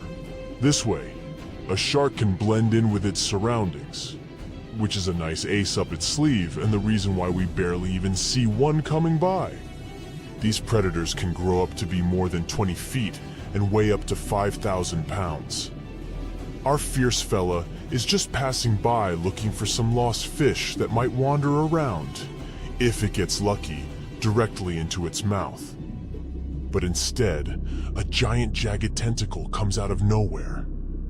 The great white barely escaped it, and quickly swam a little further to see what was happening. A giant squid comes out of the depths. Its eyes, as large as dinner plates, are looking straight at the shark, while its soft body is getting closer. A challenging prey, but hey, why not try? Most of the time, these creatures eat shrimp, fish, and other squid, but sometimes they like to really treat themselves, so they go after small whales. A shark will do too. I know you'd expect these creatures to be way smaller, or that's at least how I comfort myself when I swim a little further from the shore where my feet can't touch the bottom anymore. But they can weigh 600 pounds and be 40 feet long. The great white shark is the biggest predatory shark on our planet. Check out its long and sharp teeth. It definitely has the biggest smile down there in the ocean. Great whites have around 300 teeth, but they don't use most of them for biting. Instead, they have a special system where new teeth grow all the time because they need to replace the ones that get worn out or lost. And they have a really powerful bite, over 20 times stronger than ours. Considering all that, you might think a great white shark has nothing to be afraid of in the ocean. But looking at its gigantic enemy, we can't be so sure of that anymore. Octopuses only have 8 arms. Squids too, but they also have 2 additional tentacles. They're similar to their arms, but suckers on the arms go along most of their length, while tentacles have suckers only at the ends. This squid has probably hundreds or even thousands of suckers. There are squids without these suction cups, but in that case, they have rotating hooks, or a combination where these two work together. Hooks catch prey, and suckers stick on it so it doesn't get away. Squids have teeth too, plus they have this special part called a radula. It's like a tongue, but with teeth on it. The teeth are tightly packed together and are difficult to remove. When food is passed to the radula, the teeth chew it into small pieces. This is important because squids have sensitive body parts near their throat, so they need pieces of their food to be very small. Their bite may not be as strong as the great white sharks, but it's still quite powerful. For instance, way stronger than a lion's. They also have glands that produce venom and use their beaks and radula to inject the venom into their prey or a creature that's coming after them. Wow, these squids are really equipped better than expected. And they're also way longer than the great white, which gives the squid more room to attack it with its long tentacles from a distance and seize it. Giant squids usually live at depths of 2,950 feet, while great whites prefer to stay at depths of about 650 feet. But we'll try to keep the competition fair. Let's say these two meet in a territory where water pressure won't hurt or bother any of these animals. The great white is circling around the squid. It moves a bit faster than the squid. Its swimming speed can reach 25 miles per hour when the animal is submerged, and it also has short bursts of speed when it can move at 35 miles per hour. Giant squids move at around 25 miles per hour. Just for comparison, an average human swims at 2 miles per hour. But with its length, the giant squid has more room to attack the great white shark with its long tentacles from a distance. They can stretch for 33 feet to snatch the prey. And look, it's really trying. But it ain't that easy. Not only is the great white big and fast, but it also has special sensors called the ampullae of Lorenzini. It's a good tool to detect prey and generally stay safe in the ocean. But the squid is definitely no joke. It has activated its special defense mechanism and released thick black ink. The great white is confused. The ink is like a smoke screen, which gives the squid enough time to get away. The shark can't see its opponent anymore. The squid is getting closer, and the poor great white has no idea from which direction. It's time for the final move. Even if the great white manages to catch the squid can detach parts of its body as a last resort to protect itself. It can lose up to 10 body parts, unlike sharks. These predators can't lose any essential body parts because they won't survive. And look, the squid finally latches onto the shark. Its suction cups and the sharp beak that can pierce its prey make it nearly impossible for the shark to escape. They both disappear into a cloud of ink, the great white shark in one of the rare fights it can lose, and the giant squid ready for new conquests across the ocean. Aren't giant squids perfect for scary stories? In legends, there are often battles between humans and sea monsters. In the past, Norwegian sailors shared stories about sea creatures they encountered during their ocean travels. Over time, these stories grew to include creatures that were like giant islands with arms. And let's not forget about the Kraken. It's a legendary sea monster from Scandinavian stories that looked like an island, which was how it would trick sailors. The spooky stories say the beast was using its long tentacles to grab ships and drag them to their doom. And do you remember Jules Verne's novel 20,000 Leagues Under the Sea, which describes an encounter between a ship and a giant squid? In real life, giant squids don't eat humans, and they're not particularly interested in going after ships. However, not all the stories about these creatures attacking ships are made up. There are some reports. For example, in the 1930s, something attacked a Norwegian tanker, the Brunswick, 3 times. And yes, it was indeed the work of a giant squid. Fortunately, the squid couldn't grip onto the ship's steel hull, so it ended up getting caught in the propellers.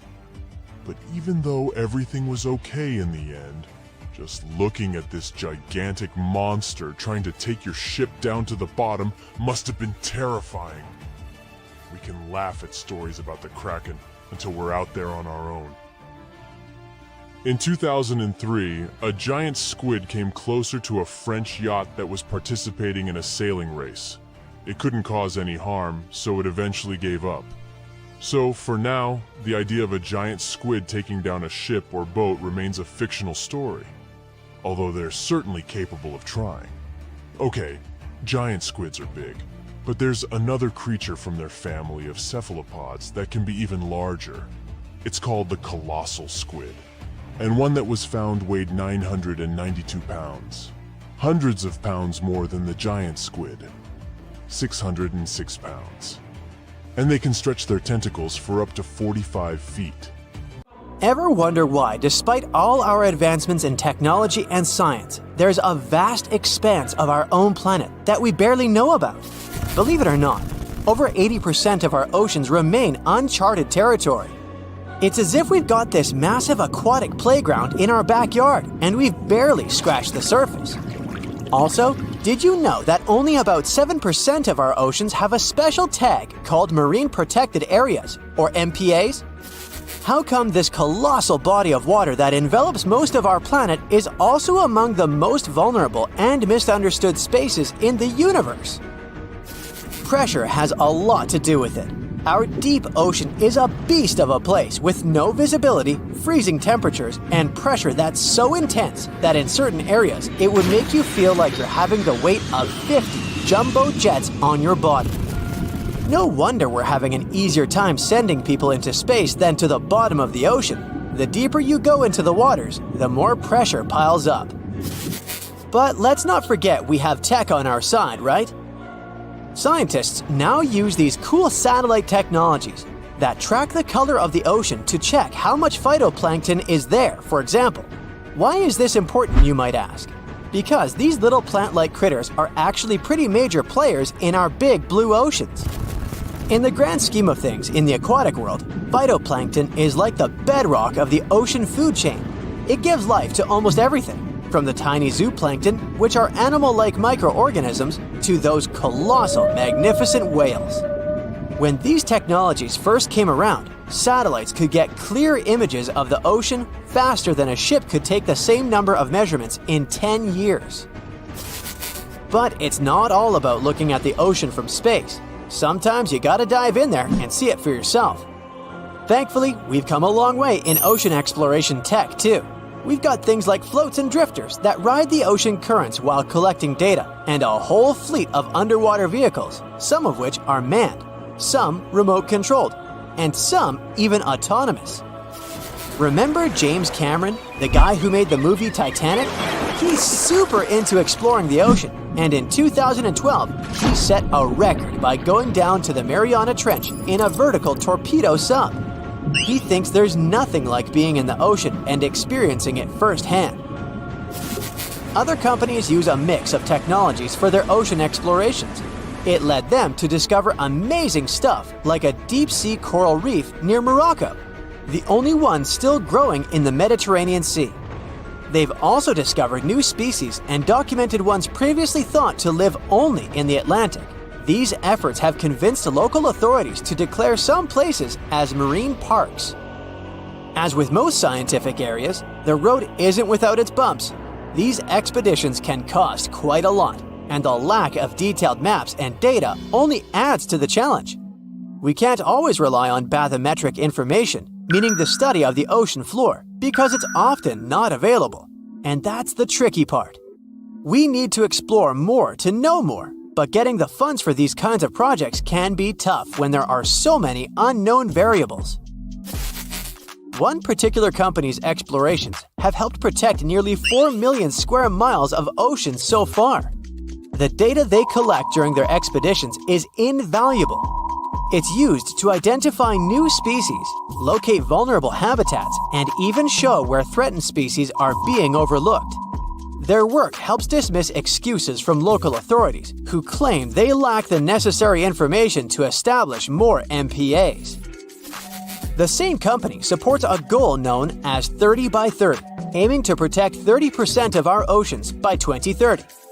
It's a big target, and there's a long road ahead, but ongoing ocean exploration can provide the proof needed to keep more of our oceans safe. We also need to set aside areas for protection and research, even when we don't have all the facts just yet. On that note, some cool scientists have recently stumbled upon a gigantic and mysterious world beneath the Pacific Northwest coast's ocean floor. The best part is, this massive realm of life is pretty much cut off from the rest of the world above, making it like a secret underground club that only the best microbiologists have access to. Picture an active city, except the city is microscopic cracks in the basalt rocks of our oceanic crust, and its residents are microbes. These tiny creatures aren't like you and me. They don't rely on sunlight or the organic products of land and water ecosystems for sustenance. Instead, they thrive on chemical reactions with rocks and seawater. Scientists call this type of life chemosynthetic, which sounds complicated, but it basically means life sustained by chemical reactions. While this sort of life has been found deep in mines and around seafloor hydrothermal vents, the scale at which these creatures are found under the oceanic crust is unprecedented. It might even be the most extensive ecosystem on Earth. A geomicrobiologist from Denmark was part of the team that made this discovery. He claimed that over 50% of our planet's surface is oceanic crust, which is an average of 4 miles thick. Imagine the size of this chemosynthetic party happening down there. This discovery didn't happen overnight. Since the 90s, scientists have found weird tiny holes in the basalt rocks that make up much of Earth's outer crust. They seem like they might have been made by bacteria, but hey, there was supposed to be no life there. I mean, imagine trying to survive in a place that's hot, deep, dark, dense, and mostly devoid of the organic compounds we need for life. Yet, here they are. In the following years, more pieces of the puzzle fell into place. Scientists found that the oceanic crusts had different conditions at the centers and edges. At the centers, rocks are jam-packed with energy-rich compounds that support these tiny life forms. But by the time they reach the edges, these chemicals are all gone. Fast forward to now, and it's time to put the puzzle together. A microbial ecologist from the University of North Carolina worked on this research and says we now have solid evidence of microbial life in the cracks and crevices of deep ocean basalt. The next question scientists asked was, how far does this life extend? Researchers collected samples of crust from a plate roughly 120 miles off of Washington's coast, drilling deep beneath the ocean's surface. What they found down there was remarkable. The life down there runs on a unique fuel, hydrogen. Yep, in the absence of sunlight, hydrogen provides the energy for all their biological processes. These microbes use hydrogen to transform carbon dioxide into organic matter. This matter and other byproducts, like methane, then fuel other organisms, creating a network of life. Of course, the life down there isn't as complex as the one we know up here. Scientists doubt there will be any multicellular life under the ocean because it's too hot and energy poor. But hey, who knows? This universe under our oceans still has a lot to reveal. This whole thing is significant for many reasons. First, it confirms that life can exist in places without oxygen, which changes our perspective on where we can find life. This makes us wonder if life could exist under similar conditions on other planets, where surface conditions might be too harsh. The implications on Earth are also profound. If a large portion of life exists in the oceanic crust, then our understanding of life on our own planet could be completely changed. This exciting discovery stretches our understanding of life and prompts us to keep exploring the mysterious depths of our oceans, pushing the limits of our understanding. NASA is also in on the whole deep sea exploration project. Why? Shouldn't they be preoccupied with outer space? Because they're hoping to find hints about what the oceans on other planets might look like. NASA specialists are really hopeful that by unearthing underwater secrets, we can solve some of the big questions about space. Plus, they're testing some nifty equipment for future journeys across our solar system. You're going to Ilha de Queimada Grande, one of the most dangerous islands in the world. There, you find yourself among rainforests, huge rocks, and grasslands. The place is home to birds, locusts, and giant cockroaches. But there's one more animal, and because of it, the island got its notorious reputation. Snakes live there, and a lot of them. So many that the place is also known as Snake Island. Will you survive there? Located just 20 miles away from the coast of Brazil, the island has an area of 43 hectares, or over 100 acres. It probably got cut off from the mainland after the last ice age. The snakes were also separated from most other animal species. They didn't have competitors and had an unlimited source of food. In such a small area, there are up to 4,000 snakes. That's one snake for every 10 square feet. It would be a difficult feat not to come across a snake on this island. Not only is this snake, the golden lancehead, one of the most numerous on the island, but it's also a highly venomous pit viper species. And it's also one of the most venomous in all of Latin America. Its venom is so potent due to the isolation of the species, with only birds sharing the land with them. To catch these birds, the snake's venom needed to become extra strong. And indeed, since they got separated from their distant relatives, their venom has become up to 5 times more powerful. Most of the time, these snakes hide in the trees or amongst leaves on the ground. If you find yourself stranded here, you'll want to keep yourself a safe distance away.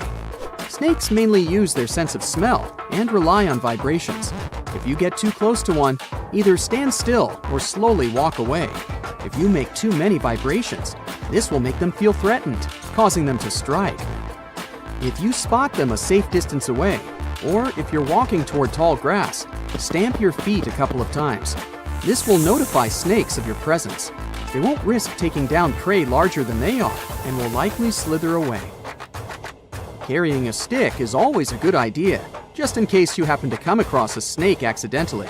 This way, you'll have an extension of your arm that cannot be bitten. This simple thing might save your life. A stick with a V shape on the end will give you even more advantage.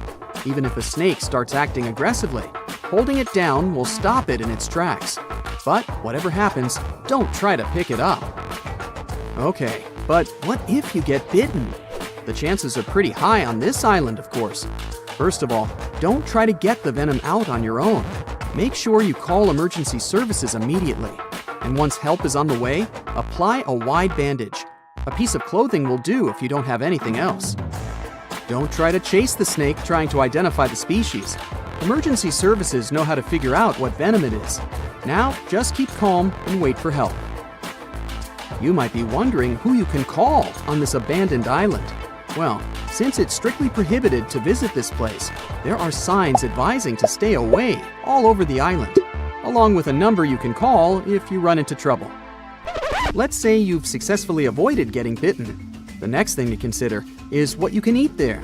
Snake Island was previously known as Ilha de Queimada Grande, where queimada is Portuguese for forest being lit up, or forest fire. The reason for that was the fact that the entire island was deliberately set on fire to make room for a banana plantation. Unfortunately, the banana business didn't turn out to be a success, probably because farmers got sick and tired of snakes. But some banana trees still thrive today, and they can provide you with some much-needed nutrients. You'll also want some protein in your diet throughout your stay.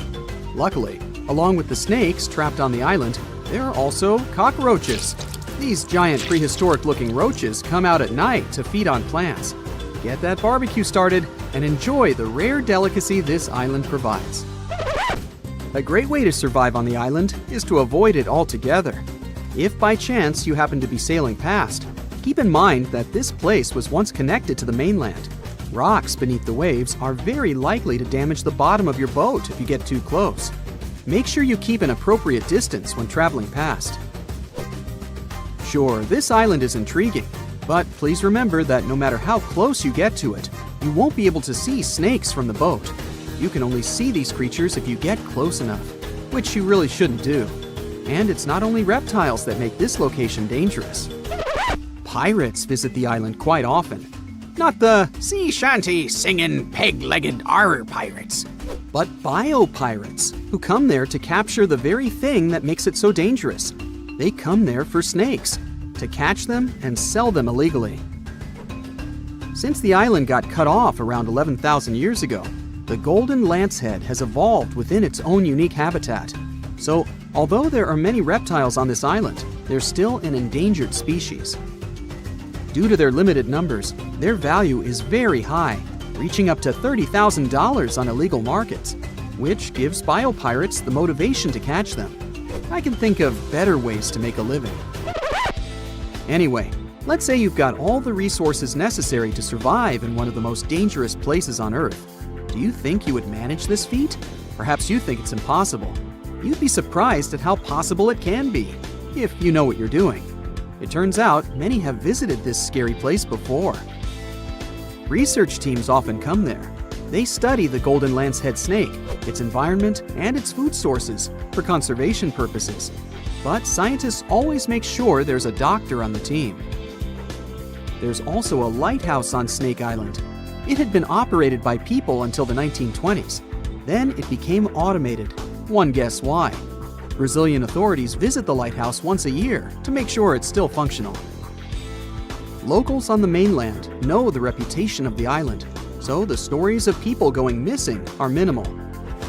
But one group of fishers once got too close to the island. As they were sailing along their normal route, they accidentally neared the shore. Their boat hit a rock under the waves and began filling with water. As the boat was quickly sinking, the men had only two options: to try to survive in the rough sea or swim to the shores of Snake Island. It was a hard choice to make. After all, they had heard the stories, and it wasn't just about snakes. Rumor had it that the island was cursed. Regardless of the stories, the fishers chose to take their chances with Snake Island. After making it to the shore, they tried to be careful. Their knowledge of the island could help them survive. Most importantly, they knew to avoid the rainforest at all costs. As the men got hungry, they carefully walked along the edge of the forest, warily collecting bananas. They were mostly sitting, waiting, and conserving their energy. They could only drink water when it rained. It was just enough to sustain them. They slept on the beach, unprotected from the elements and weather. And all the time, they were so close to the comfort of the lighthouse or caves. They were probably overly cautious, but it was either enduring some discomfort or risking their lives for a dry bed. They didn't yield to the temptation. They managed to survive for 3 days without being bitten by a snake. After that, a passing boat finally rescued them. So, now you know, anything is possible. The Bermuda Triangle is one of the most heavily traveled shipping routes in the world. Some skeptics believe that this fact solves the Bermuda Triangle mystery. Statistically, the busier the area, the higher the frequency of accidents and disappearances. While this makes sense, it's not the frequency of disappearances that's responsible for the mystery of the Bermuda Triangle. It's the lack of explanation or wreckage found. On his very first voyage to the New World in 1492, Christopher Columbus sailed through the Bermuda Triangle. Columbus reported that one night, when he was on the deck of the ship, he noticed a giant light appear in the distance, unlike anything he'd ever seen before. Columbus looked at his compass for direction, and it gave off erratic readings. You might have noticed that the Bermuda Triangle doesn't appear on any world map. This is because official institutions refuse to acknowledge that the area actually exists. No one exactly knows how many ships and planes have disappeared in the Bermuda Triangle. The rough estimate is 50 ships and 20 planes.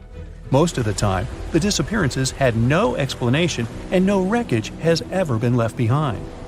When the TBF Avenger planes went missing, a massive search operation was conducted. Boats and planes searched the Bermuda Triangle for any signs of the aircraft.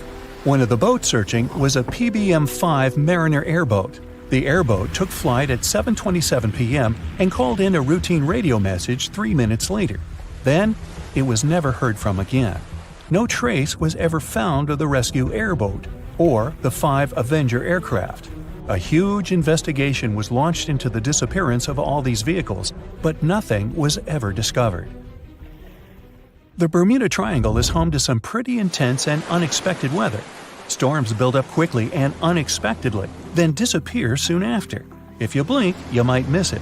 This could explain why few distress signals are issued. Pilots and sailors never saw the weather coming. A popular theory suggests that rogue waves are responsible for the many disappearances. Rogue waves are called extreme storm waves by scientists. They occur when different weather patterns take place at the same time and cause large unexpected waves that reach up to 100 feet tall. Witnesses say that the waves look like giant walls of water. These waves could explain why ships go down fast and without leaving any trace. Just off the coast of Japan, you'll find the Bermuda Triangle of the Pacific Ocean. They call it the Devil's Triangle. Between 1950 and 1954, 9 ships disappeared in this area without leaving a trace. The ship Maroon 5 was sent to investigate these unexplained disappearances when it also vanished. After this incident, the Japanese authorities labeled the area as a danger zone, and sailors were encouraged to avoid it. Some people blame all disasters on the extraterrestrial paranormal activity. Others suppose it's all about raging natural phenomena. Some scientists believe the cause of anomalies is the environmental changes. Also, there's a really high concentration of methane hydrates on the bottom of the ocean in the Pacific Bermuda area. This gas tends to set off, and when it happens, bubbles start forming on the surface of the water. These gas eruptions can interrupt the ability to float and can easily sink a ship. Because of this chemical reaction, there won't be even a trace left. Underwater volcanoes are said to be another possible explanation for the Japanese Dragon's Triangle. In fact, they can take down even small islands. Luckily, nobody lives there. It's a pretty common thing in this area that some of them disappear underwater and others appear out of the blue because of seismic activity. You'll never find the Dragon's Triangle on any official map of the world, so nobody's quite sure about how large it is in reality. In July 2015, 2 teenagers disappeared after setting sail off the coast of Florida. There's some mystery about what the 2 teens were really getting up to. They told their parents that they were just going to fish, but they told their friends that they were crossing to the Bahamas. Shortly after they left, a line of thunderstorms moved towards the area, and the boys were never heard from again. A massive search was conducted, but sadly, nothing was found. 1 year later, the pair's boat was found off the coast of Bermuda with a broken iPhone and some personal effects left inside. One of the most popular and bizarre theories trying to solve the Bermuda Triangle mystery comes from Charles Berlitz. He insists that the area is home to the lost city of Atlantis. The missing ships and planes and malfunctioning equipment, according to him, were all caused by rays of energy let out by the special energy crystals that power Atlantis. While this sounds silly, Berlitz's theory was convincing enough that over 20 million people bought his book worldwide. Previously, the compass wouldn't work well in the Bermuda Triangle since the lines of the 2 poles coincided here, true north and magnetic north. But if you fall into this line, your compass will behave strangely. But the magnetic north is constantly shifting, and now it's far beyond the triangle. No legend says pirates of the last centuries operate in the Bermuda Triangle, or that the Flying Dutchman makes other ships disappear. A popular theory is that ships travel to the distant past or future through a time portal in the Bermuda Triangle. Fortunately, these are all myths. Just imagine hundreds of giant tentacles reaching out to a group of ships sailing through the Bermuda Triangle. In the past centuries, they could easily sink an entire fleet, since the ships were made of wood and were lighter. Squids wrapped decks with their strong tentacles, made holes in the ship's hulls with their sharp beaks. Toothy suction cups could break the masts and tear the sails. The water was filling the holds and slowly rising to the deck. The ship sank in a matter of minutes. Survivors reached the shore and told everyone about huge monsters. This is how the legends of the Kraken appeared. Fortunately, now people have sonars and equipment for monitoring the sea space. They say the main reason why this place is so enigmatic must be the magnetic fields that form this ominous triangle. Ocean floor is made of rocks containing a lot of magnetite. It's more like iron. Magnetic fields react to the high concentration of magnetite on the ocean floor, which may start a sort of conflict between the two. It can often lead to various weather anomalies and, as a result, navigation issues. And naturally, any changes in the ocean floor or the Earth's magnetic fields influence the Bermuda Triangle a lot. Magnetic fields tend to shift their position, so do tectonic plates and even the continents, even though we never notice it. The skies are usually very clear there, but back in 1883, some people witnessed abnormal things in the area. Some claim to have seen large blocks of ice falling from the skies, and the crew even managed to save one as hard proof. Seems like the Bermuda Triangle has an alternate not only on Earth, but even in space. Spacecraft usually don't disappear into thin air though, like there's no air. This anomalous area is really large and stretches right above the South Atlantic. It occupies the area from Chile to Zimbabwe and sits right at the point where Van Allen radiation belts are the closest to the surface of our planet. The Earth has two such belts, which come in handy trapping the particles that shoot in from the Sun. They do a great job protecting the Earth from radiation. The magnetic field there is lower, so it allows the Earth's radiation belt to come closer to the surface. Whenever a satellite passes by, it will be exposed to radiation, which might lead to serious damage. So, no satellite can take pictures of it. The South Atlantic anomaly is part of the Earth where natural radiation just flows out of control. Still, there is little evidence that all these triangles are really dangerous. Many believe the Bermuda Triangle itself has been proven time and again to be nothing but a work of fiction. In fact, some shipwrecks, such as the Ellen Austin, gained popularity in the middle of the 20th century, while nobody even thought of drawing a triangle in the Bermuda area before that. The mystery was popularized by science fiction writers and became a common myth, while no serious research proved it any more dangerous than other parts of the world's ocean. So, the crew of the Ellen Austin back in 1881 weren't even aware of the Bermuda Triangle back then, let alone afraid of it. What do you think?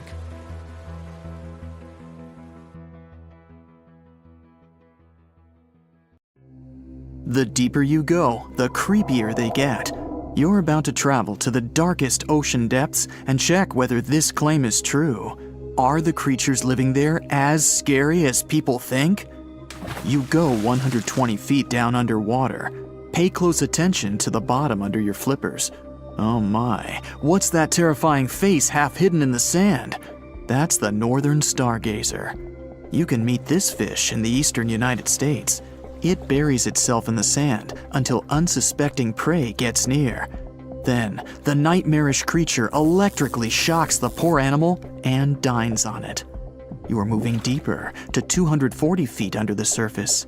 That's where you spot a colorful, puffy creature, no more than 1 foot long. It's the sarcastic fringehead. At first, the fish seems to be harmless.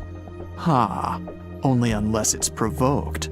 When this animal is agitated, it opens its huge mouth to fend off predators. This defense tactic is a sight to behold, both surprising and frightening. Luckily, the fish is no threat to people whatsoever. The creature you see next can comfortably live in shallow waters, but you meet it at a depth of 900 feet.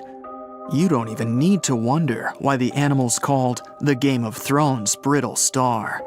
Unlike starfish that slowly crawl across the seabed, this creature moves fast. It wriggles its long, flexible arms to get from point A to point B. Its body is protected by a hard calcium carbonate shell. Also called snake stars, these creatures are tiny and easily fit in nooks, cracks, and small crevices in rocks. At a much greater depth of 2,000 feet, you come across the giant squid. For a long time, it was thought to be a creature from legends rather than a real animal. The giant squid was first caught on camera in 2001, and it's exactly as big as its name implies. The creature's eyeballs are the size of soccer balls, and the squid itself can weigh up to 600 pounds. Almost 3,000 feet below the surface, you get spooked by another creepy-looking animal. It's somewhat red and rather small, no longer than 1 foot long. As you approach the creature, it looks rather docile, or maybe just indifferent. The vampire squid, that's the animal's name, looks like an umbrella with tentacles. It doesn't even produce ink, so you leave it alone. Soon after that, at a depth of 3,200 feet, you meet the cookie cutter shark. This creature is a parasite. It attaches itself to big fishes, dolphins, whales, and sometimes even people. Then, using its neatly arranged serrated teeth, it gouges out cookie-sized pieces of meat. This nasty glowing animal doesn't grow larger than 20 inches and lives in the ocean Twilight Zone. At a depth of 3,300 feet, the light becomes a rare and valuable thing. The animals living that far away from the surface have to evolve unusual features to survive. That's how the barrel-eye fish ended up with a transparent head and two super-sensitive barrel-shaped eyes. Right now, pretty much like always, they're pointed upward, allowing the fish to see potential prey and you. Almost 4,000 feet below the surface, you see something droopy and saggy. The blobfish doesn't have a skeleton or any muscle. Its jelly-like flesh lets the creature survive incredible water pressure. Despite its appearance, the blobfish is an ambush predator. It usually lies very still on the bottom, waiting for unsuspecting prey to swim by. You go a bit deeper and spot a creature that looks particularly ghastly. The goblin shark senses prey with its snout. The creature's terrifying jaws are attached to elastic ligaments. When some animal comes too close, the shark catapults its mouth forward to catch it. If your mouth could do the same, you would be able to eat things dangling 7 inches away from your face. Even deeper than that, at 5,000 feet, you notice another member of the shark family. The frilled shark looks like an overgrown eel, but its gills are lined with red fringe at the edges, hence the name. The creature's horrifying mouth has 25 rows of razor-sharp backward-facing teeth, 300 in total. The shark prefers to hover in the water, waiting for its prey to come closer. Then, it charges at it like a snake. Suddenly, you see something glow brightly like an electric bulb. But after coming closer, you recoil in horror. The creature looks like an upgraded eel equipped with oversized teeth. That's the deep-sea dragonfish that can live at a depth of 6,000 feet. Chemical processes going on inside the fish's body produce an eerie red glow. This glow is used to communicate with other fish. At the same depth, you meet another deep-sea inhabitant. Its most prominent feature is its huge mouth. Thanks to it, the gulper eel can swallow its prey whole. Its stomach can expand to a terrifying size when it needs to fit something large. At a depth of 6,600 feet, you come across an angry-looking creature with a fishing rod over its head. It's the deep-sea anglerfish. The animal has an unusual dorsal spine, even though it's worn only by females. It protrudes above their mouth and has a lure on its tip, some luminous flesh that baits prey. The anglerfish has such a big mouth and its body is so pliable that it can swallow animals twice its own size. You're 7,000 feet down when you see another fish that's glowing in the dark. The black dragonfish is a sly creature. It has its light-producing organs arranged along its belly. The spooky creature also has gleaming flashlights next to its eyes. They help the animal find prey and attract potential mates. At the same depth, you also spot an enormous pillbug. But unlike the critter you can find in your garden, this one is at least 20 inches long. That's the giant isopod, and it is, indeed, related to the roly-poly, as well as crabs and shrimps. These creatures may look somewhat scary, but they're harmless. They feast on other deep-sea animals only after those have passed away. At a depth of 13,000 feet, you notice the ocean floor has become a bit fluffy. That's because it's covered with zombie worms. These creatures rarely grow to be more than 2 inches long, and still, they can break down fairly large animals, so strong the acid they produce is. The worms' feathery appearance makes them look like plants, but the truth is, these creatures munch on rock-hard bones of the world's largest animals, such as whales. The grid-eye fish almost scares you out of your mind soon after that. This creature has a pair of large greenish oval plates on the top of its head and no eyes whatsoever. Experts believe that these bony membranes detect light coming from predators, saving the fish's life. You're now 3 miles down below the surface, and that's where you spot something bizarre on the bottom. It's definitely a fish, but it's standing on the ocean floor on 3 long, rigid legs. Ah, it's the tripod fish. Curious rather than scary. This creature has adapted to the almost complete darkness by giving up on its vision. It has to rely on vibration and touch to sense prey. And then, the fish uses its fins as hands to transport food directly into its mouth. You don't have time to go any deeper before you spot the faceless fish. This slightly off-putting creature has no eyes, and its mouth, smiling a Mona Lisa smile, is underneath its body. For the first time, the faceless cusk, which is the creature's official name, was seen more than a century ago. The next time it happened was only in 2017. Once you've reached a depth of 6 miles below the surface, you see deep-sea cucumbers. These bizarre creatures are much bigger than their shallow water relatives. They spend most of their time on the sea floor. But if they need to escape predators, they are able to swim away. Deep-sea cucumbers have bright purplish coloring, tiny feet, and tentacles that surround their mouths. Cute. The question is, why do these deep-sea creatures look so scary? Life is very different there, at the bottom. Tremendous water pressure, a lack of food, and constant darkness. You have to adapt to survive in such extreme conditions. There are plenty of fish in the sea. Some of them look totally like Nemo or Dory. Then there's the butterfly fish and fancy guppy, which is indeed really fancy. And then there's... What on earth is that? I would definitely not pay for a diving experience to see this guy. The anglerfish has the unofficial title of the ugliest animal in the world, but I wouldn't dare to break that news to it. There are more than 200 species of anglerfish currently swimming somewhere in the gloomy depths of the Atlantic and Antarctic oceans, up to a mile below the surface. Some of them prefer different living conditions, the shallow tropical environments.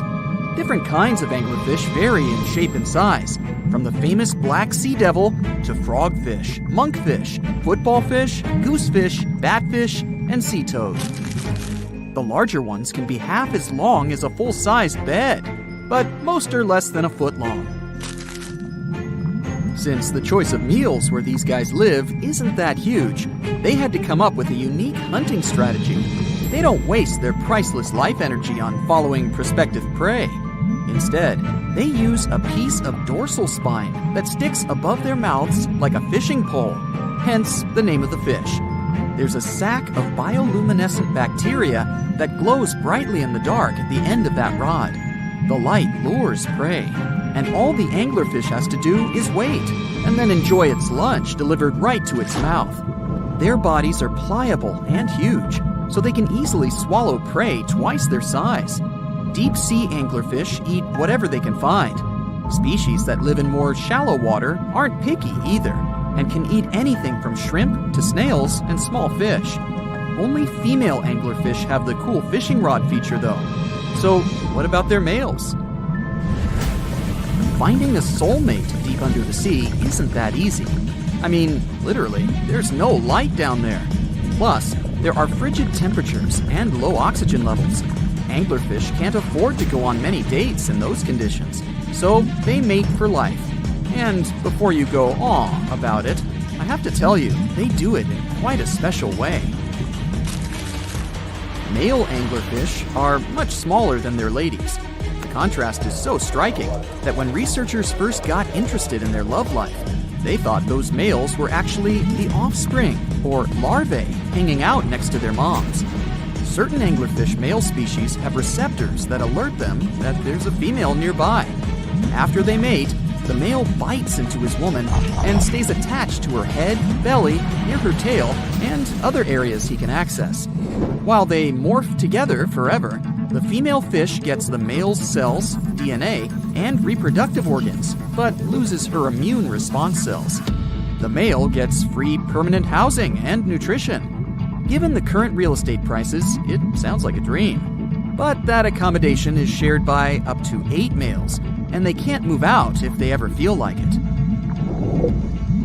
You're unlikely to meet this deep-sea fish in real life, but if you meet an anglerfish in your favorite video game, remember that you can easily outswim it and make it kinder to you with tranquilizing arrows. Once you befriend it, the anglerfish can be your scout and help you discover new areas with its bioluminescent pods. Back in the real world, down in the Twilight Zone of the ocean, about 650 to 3,300 feet down, the anglerfish isn't the only creature you're lucky you'll probably never meet. Many of the locals look like they come straight out of science fiction or horror movies, but that's because they had to adapt to this dark, deep world. I did my best to get you prepared for the creatures you're going to meet, starting with the common fangtooth. They spend most of their lives deep down, but at night, they move toward the surface to snack. These guys are more active than most other deep-sea dwellers. They don't wait for food to come their way, but actually follow it, and then get it with their long, hungry teeth. They don't have a built-in light bulb like the anglerfish, so they've developed a great sense of smell and use as much sunlight as they can get there in the depth to get around. Sometimes, even the shadow of a passing by prospective prey is enough for them to switch to action mode. And though they don't look too charming, they're completely harmless to humans if you ever run into one of these guys. Stoplight Loosejaw sounds like a great name for an alternative band, but it's actually another deep-sea resident with sneaky hunting habits. It has special light-producing photophores under each eye. They emit green and red light like a stoplight, hence the name of the fish. Unlike other fish, these guys hardly ever leave the twilight and midnight zones. Their lower jaw is a quarter of the total body length, and the stoplight keeps it open all the time, hoping to get some lunch. It looks like a ferocious predator, but mostly prefers zooplankton, with an occasional dessert of shrimp, krill, and fish. I'm sure you didn't expect to meet a hybrid of an eel and a bird, but here it is! The slender snipe eel has a beak, much like that of a bird, with curving tips. The beak is equipped with tiny hooked teeth that the eels use to catch the antennae of delicious shrimp. And it sure is slender, stretching up to 5 feet and weighing only a few ounces. Scientists don't know all of this guy's secrets, since it's pretty tricky to study in their natural habitat. But it looks like they only produce offspring once in a lifetime, and then pass away. Glass squids like to take it easy in life, and literally go with the flow. They're filled with a solution which is lighter than water, so they don't have to make any effort to move around the deep sea, looking for food and partners. These creatures are transparent, so they blend into any landscape and don't even cast a shadow while moving. Talk about a great survival tactic. If danger finds it anyway, it can transform into a lumpy ball, pushing its head and tentacles into its mantle cavity. It can also release ink into the mantle and go from transparent to black. The same ink can protect it against hungry whales and seabirds. Another tactic they use to scare off predators is to activate their light-emitting organs around their eyes. I'm getting hungry. Maybe I can snack on this sea cucumber. Ouch, it's moving! So I guess it doesn't belong in a salad after all. These soft-bodied fellows live in all parts of the ocean, from shallow waters to the deep underwater world. Most of them slowly move around with their tiny feet, but some crawl around by flexing their bodies. Sea cucumbers can shed their internal organs when there's a predator approaching. Those sticky organs distract the intruder, and the happy cucumber moves on and just grows the organs back. What's that glistening in the distance? Looks like someone dropped gems in the water. That's a sea sapphire, also known as the most beautiful animal you've never seen. Some males of this type of copepod can change color from deep blue to purple, red, or gold. 1 second later, it's gone.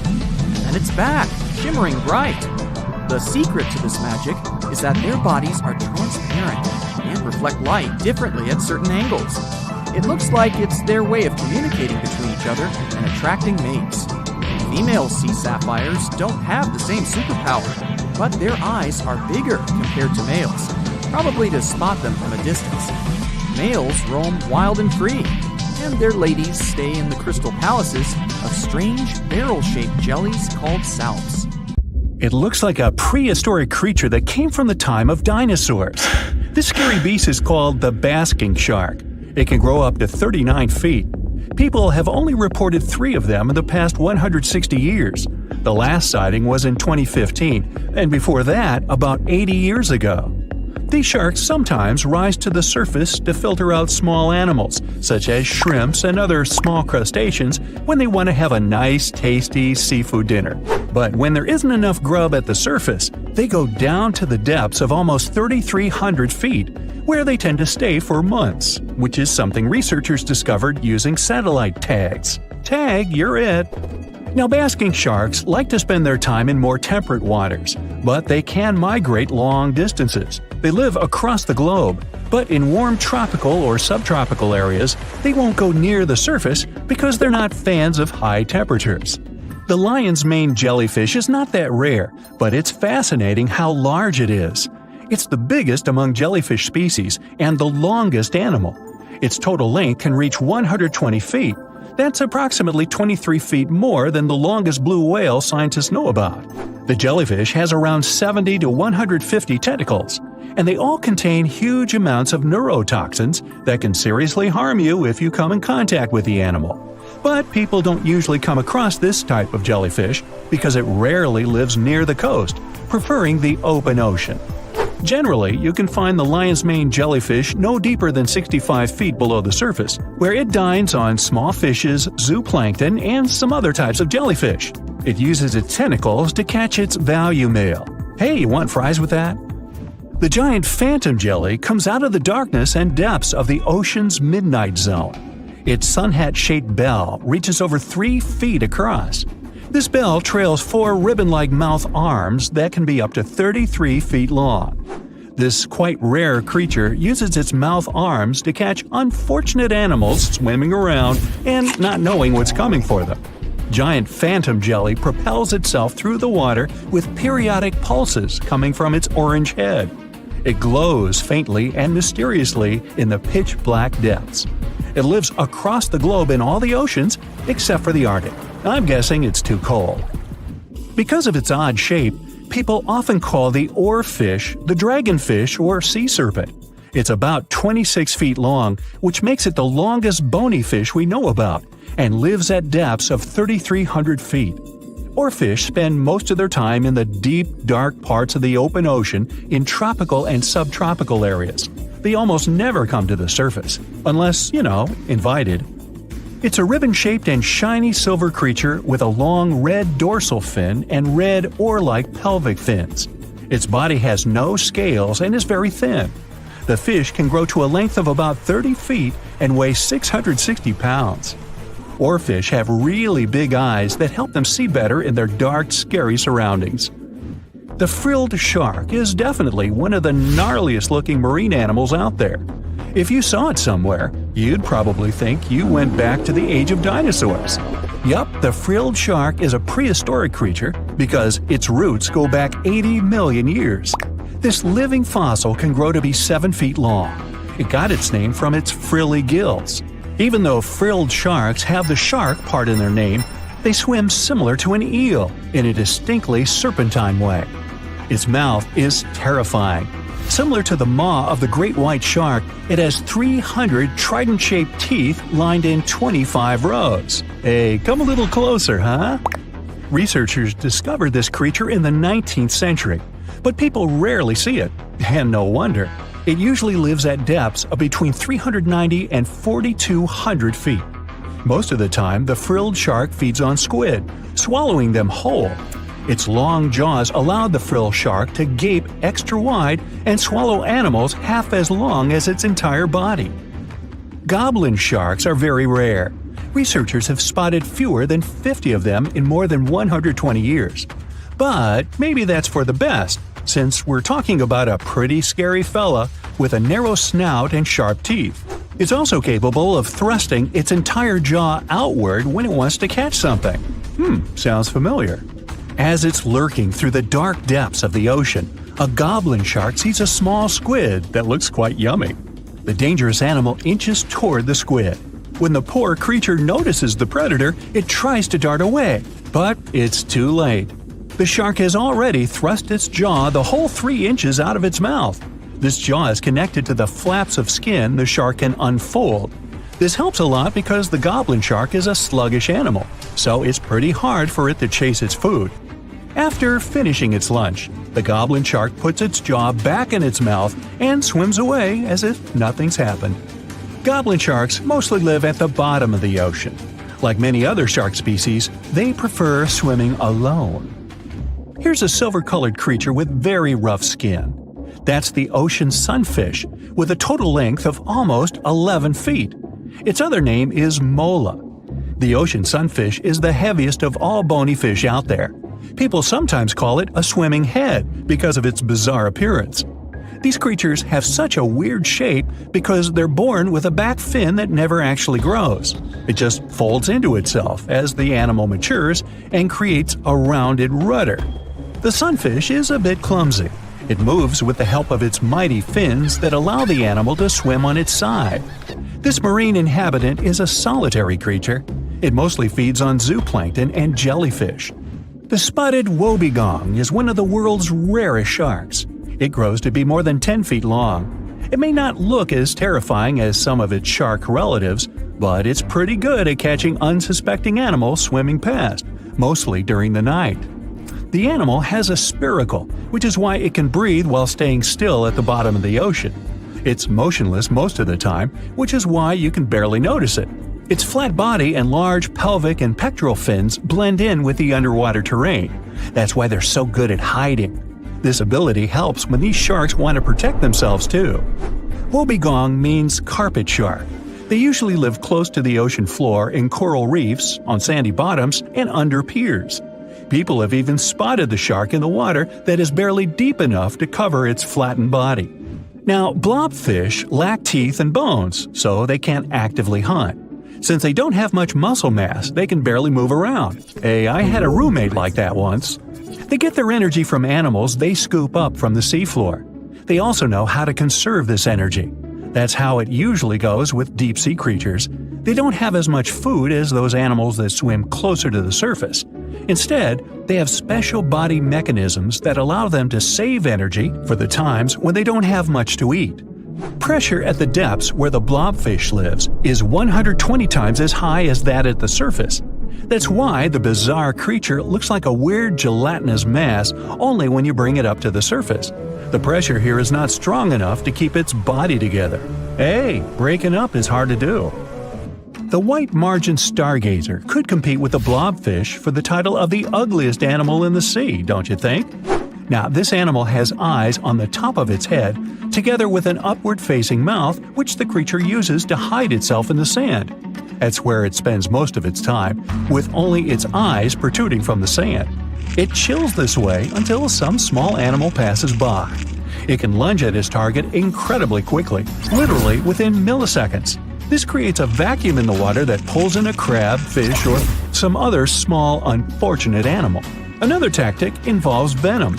This fish has a venomous spine in its shoulder blade that helps with catching other animals and defending itself against enemies. Even though it's not related to the electric eel, the white margin stargazer can generate an electric shock as powerful as 50 volts. Ow! Whale watching is a popular bucket list item, but getting too close to these gorgeous sea creatures isn't the best idea, especially if you don't want to kick the bucket too early. Whales are generally curious and friendly giants, but they can be unpredictable when you cross their personal borders. First of all, they are huge, and one wrong move on their side could flip over your boat or seriously hurt you. Second, they are wild animals, and like any other wild animals, they can carry certain infections they could transfer to you if you get into direct contact. Plus, they have strong parental instincts, so if you approach their young by accident, they might think you want to take them away and will act accordingly. It is only safe to observe whales from the sea when you're accompanied by an experienced expert, both for your own good and for the good of the whale. Now, sometimes whales and dolphins strand themselves on the shore for reasons scientists still can't explain. Quite recently, over 200 whales have been found on a remote beach in Tasmania, Australia. A rescue team rushed to the location to save the whales, half of which were still alive. The rescue operation was really complex due to the remote location. The locals were trying to help the whales, covering them with blankets and pouring buckets of water on them to keep them alive. This mutual effort of regular people and professional rescuers helped save around 100 whales. As to why this happened, one theory says the stranded whales might have had a leader who had some problems with orientation and took the whole pod to the wrong place. The Australian box jellyfish looks just like any other jellyfish you've probably met in the sea. But don't let these creatures deceive you. They're considered the most venomous marine animals. Box jellyfish got its name because it does look a lot like a box. Unlike other kinds of jellyfish that float with the current rather than swim, this creature can reach a decent speed and choose its own direction. And here comes the scariest part. It has tentacles covered with tiny darts loaded with poison. People and animals that get unlucky enough to have a rendezvous with those tentacles face some pretty scary and sometimes even fatal consequences in just a matter of minutes. Before you decide to cancel your vacation by the ocean, you should know that only a few out of the 50 species of box jellyfish have venom that is lethal to humans. Woo! There are some not-so-dangerous species living in warm coastal waters worldwide, and the lethal ones reside in the Indo-Pacific region and northern Australia. Good day, mate. A blue-ringed octopus likes to pretend its only outstanding feature is the psychedelic color, but it can quickly and easily take away your life. This cute-looking sea monster likes to spend its time in the soft, sandy bottom or shallow tide pools and coral reefs. It normally hides in underwater crevices among shells or debris. If you somehow manage to find and disturb it there, the octopus will show you its signature blue rings as a warning signal.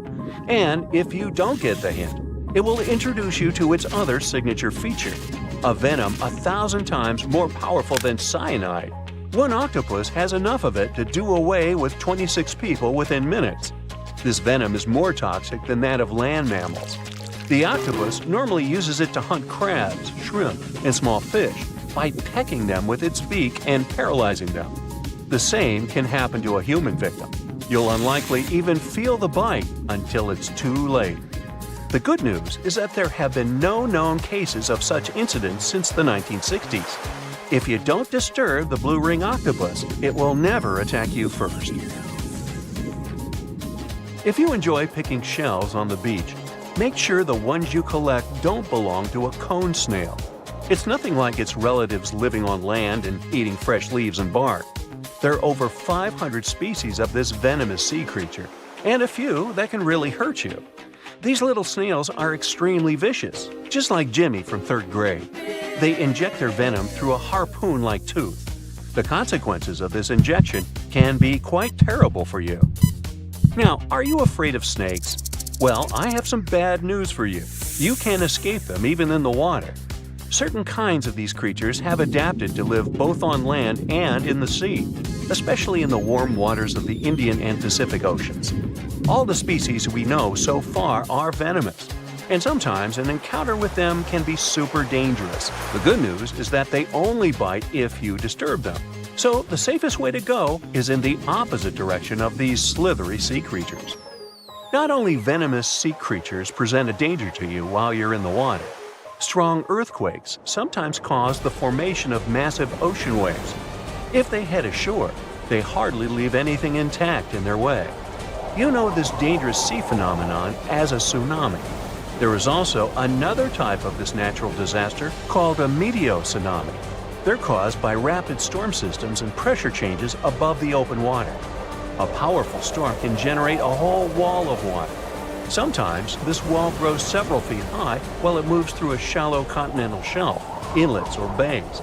If it gets strong enough, it can damage houses close to the water. It's really tricky to forecast or detect a meteotsunami because it's nearly impossible to tell from a seismic one. It happens much more often than regular tsunamis, especially in the Great Lakes area. Now, the ocean can be dangerous to you, even if you're staying in what seems like safety on the shore. One such unpleasant surprise could be a sneaker wave moving your way. As you can guess from its name, waves like this sneak out on unsuspecting beachgoers. They look average, but turn out to be way bigger and more dangerous than you could imagine. Sneaker waves always appear without warning after smaller waves carry huge amounts of water, sand, and gravel. They're so powerful, they can carry swimmers further away into the ocean. They can swipe you off your feet and into the water when you're casually strolling on a jetty or the beach or on an outcropping nearby. Oregon State University researchers found that sneaker waves form in offshore storms that carry wind energy to the ocean surface. With all that energy, several waves unite and overlap into one beast that stands higher and goes further ashore than a regular wave. Another thing that makes them more dangerous is that they're hard to predict. The logic of regular wave formation doesn't work with them. Square waves, looking like a giant chessboard over the ocean, are the reason many people visit the Isle of Ré off the western coast of France. If you visit it, you'll notice plenty of signs warning you to stay away from the water once you notice the unusual pattern. The safest way to observe it is from high up places like nearby lighthouses. If you decide to stay in the water, the strong currents coming from two directions can literally sweep you off your feet. Generally, waves can travel many miles over the surface of the water, depending on local winds and weather. And even on days when the weather seems somewhat calm, storms located elsewhere can send in crashing waves that affect the surrounding calm waters. When waves travel onto the shores of distant lands, they're called swells. This is different from a wave that occurs from the local wind. When two different swells coming from opposite directions meet, it's known as a cross sea. This is what generates these square waves that you see near the Isle of Ré. The cross-sea phenomenon can appear in different locations around the world. The Isle of Ré is one of them, thanks to specific wind and weather patterns that create the perfect storm, which makes this cross-sea so beautiful and well recognizable. Well, wasn't that swell? Swell? Never mind. So, Megalodon was one of the biggest and most ferocious monsters on our planet. Powerful jaws, razor-sharp teeth, gigantic size. But what do you know about how it sounded? Imagine how loudly it growled, permeating the underwater world with sound vibrations. This sound resembled nothing. Megalodon didn't have a voice. It was a shark, and sharks don't have sound-producing organs. It was a quiet danger.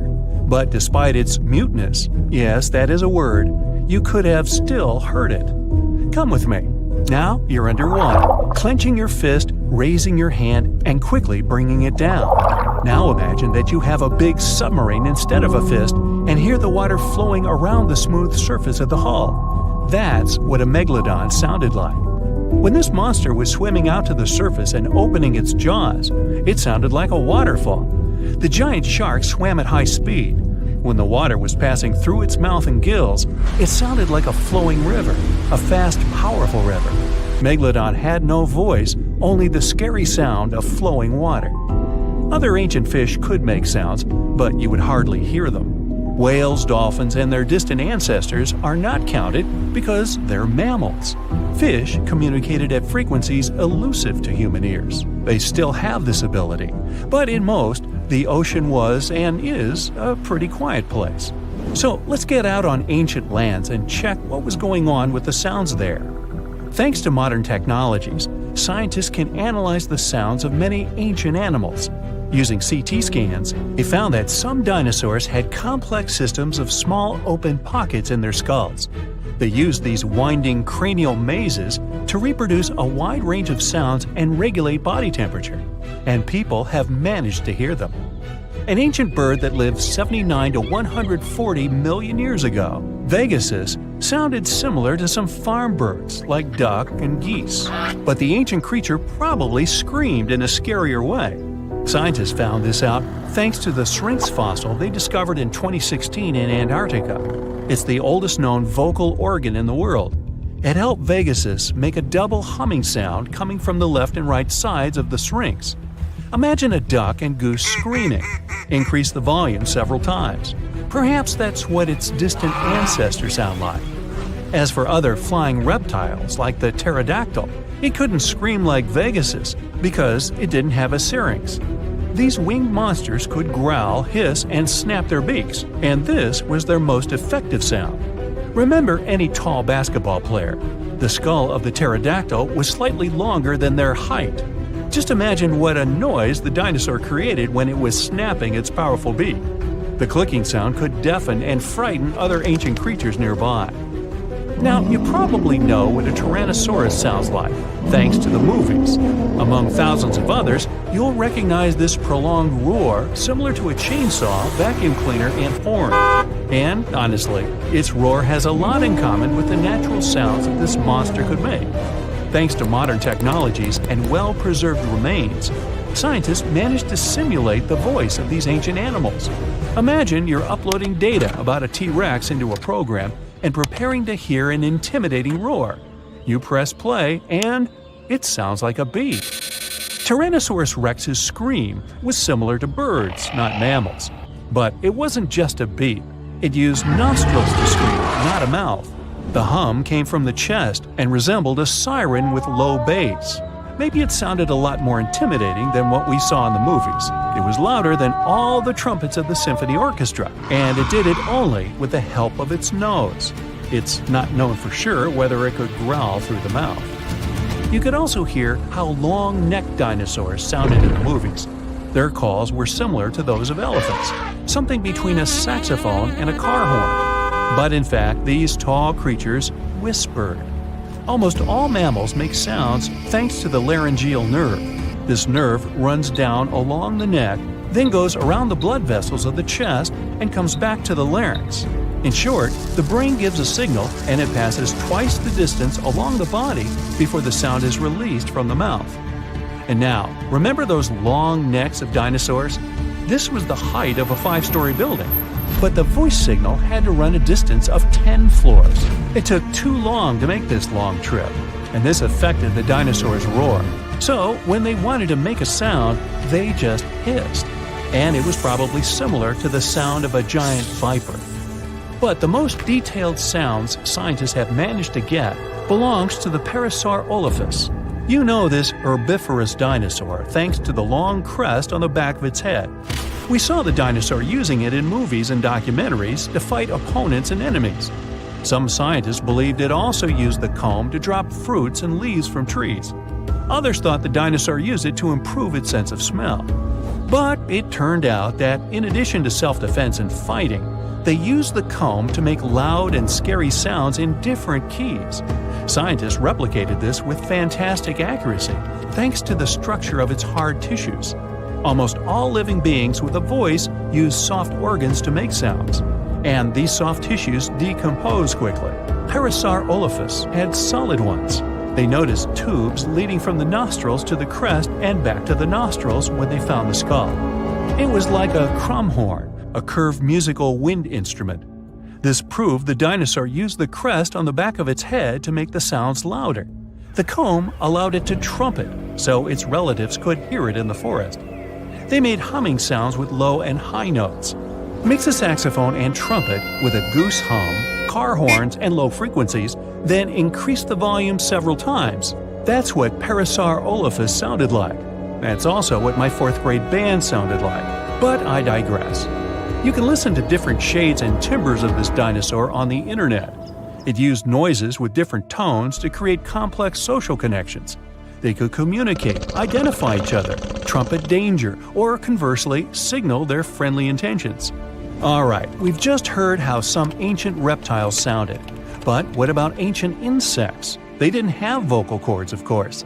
Instead, they used friction between body parts. Look at modern crickets chirping with their wings. One wing has tiny notches. The second has the shape of a mediator. Take a simple plastic comb and run your fingertip over its teeth. Crickets make their sounds by the same principle. Their wings vibrate and release a series of sound waves into the air. But the clicking of an ancient bush cricket was very different from modern insects since they were much noisier. The sounds of these clicks were like a whistle. With the help of high-frequency waves, they could also communicate secretly as if they were doing it through a closed radio channel. If you heard this, you would hardly be able to fall asleep to it. Now, modern crickets are not so loud, as they began to add more high frequencies to their sounds. Higher pitch waves don't spread as far, reducing the risk that a bat will hear the insects. Just imagine how the jungle of that time sounded. The loud chirping of crickets hurts the ears. Then you hear a brachiosaurus hissing. The clicks of pterodactyls shake the sky like thunderclaps. Then you hear the trumpet sounds of different tones somewhere in the jungle. These are Parasaurolophus communicating with each other. And then you get scared by a loud Tyrannosaurus siren. What a racket! You'd probably not find peace in such conditions. Fortunately, humans appeared millions of years later. And, by the way, scientists have managed to find out and understand what our distant ancestors sounded like. They carefully examined the insert function of the mouth, nose, and throat on the Neanderthal skeleton. Their voices were similar to ours, but the phonetic range of an adult Neanderthal was the same as if they were 2 to 3 years old. It was like mumbling without consonant sounds. The study of the skull couldn't recreate precisely the sound of Neanderthals, but in 2007, scientists extracted DNA samples from their bones. They found a variation of the gene that responds to human speech. Scientists believe that Neanderthals fought with Homo sapiens, our family tree. As a result of this conflict, their kind became extinct. But the found gene points they could have had other connections with each other. Perhaps Neanderthals could understand their language and even pronounce some words. Want to high-five a sea creature? Well, put your hand up for the Tasmanian red handfish. This fish doesn't swim like a fish. It walks. It uses its flipper-like hands to stroll around on the ocean floor. These bottom walkers are disturbed by swimmers and boats a lot. Some people even want to take them home as pets. I think it's better to just give them a wave and swim on by. The vampire squid. Its species name is Vampiroteuthis infernalis, which translates to vampire squid from hell. Oh yes, this vampire squid means to terrify everyone with its name, its dark red color, its spikes at the bottom, and the scary fact that it can basically turn itself inside out. The vampire squid loves putting on a good show, but it's as harmless as a kitten is to humans. It's as if Dracula scared the pants off you, but he didn't have blood-sucking fangs. The vampire squid feeds on food particles from plants and animal matter floating near the ocean's surface. Since they're not predators, they need good defensive strategies, and their vampiric look is designed to ward off large creatures who want to eat them. Turning themselves inside out is a defensive mechanism since the spiky areas in the inner skin are more intimidating. They also shoot out a substance that does not have color, but is packed with bioluminescent particles to distract predators. The vaquita. Going out on a boat off the coast of Mexico sounds like the perfect vacation. The sun, the blue water, the most endangered sea creature. Wait, what? The vaquita isn't dangerous, but don't expect it to stick around to say hello or sign any autographs. It's incredibly shy. This little cow, that's what it means in Spanish, is one tiny sea mammal.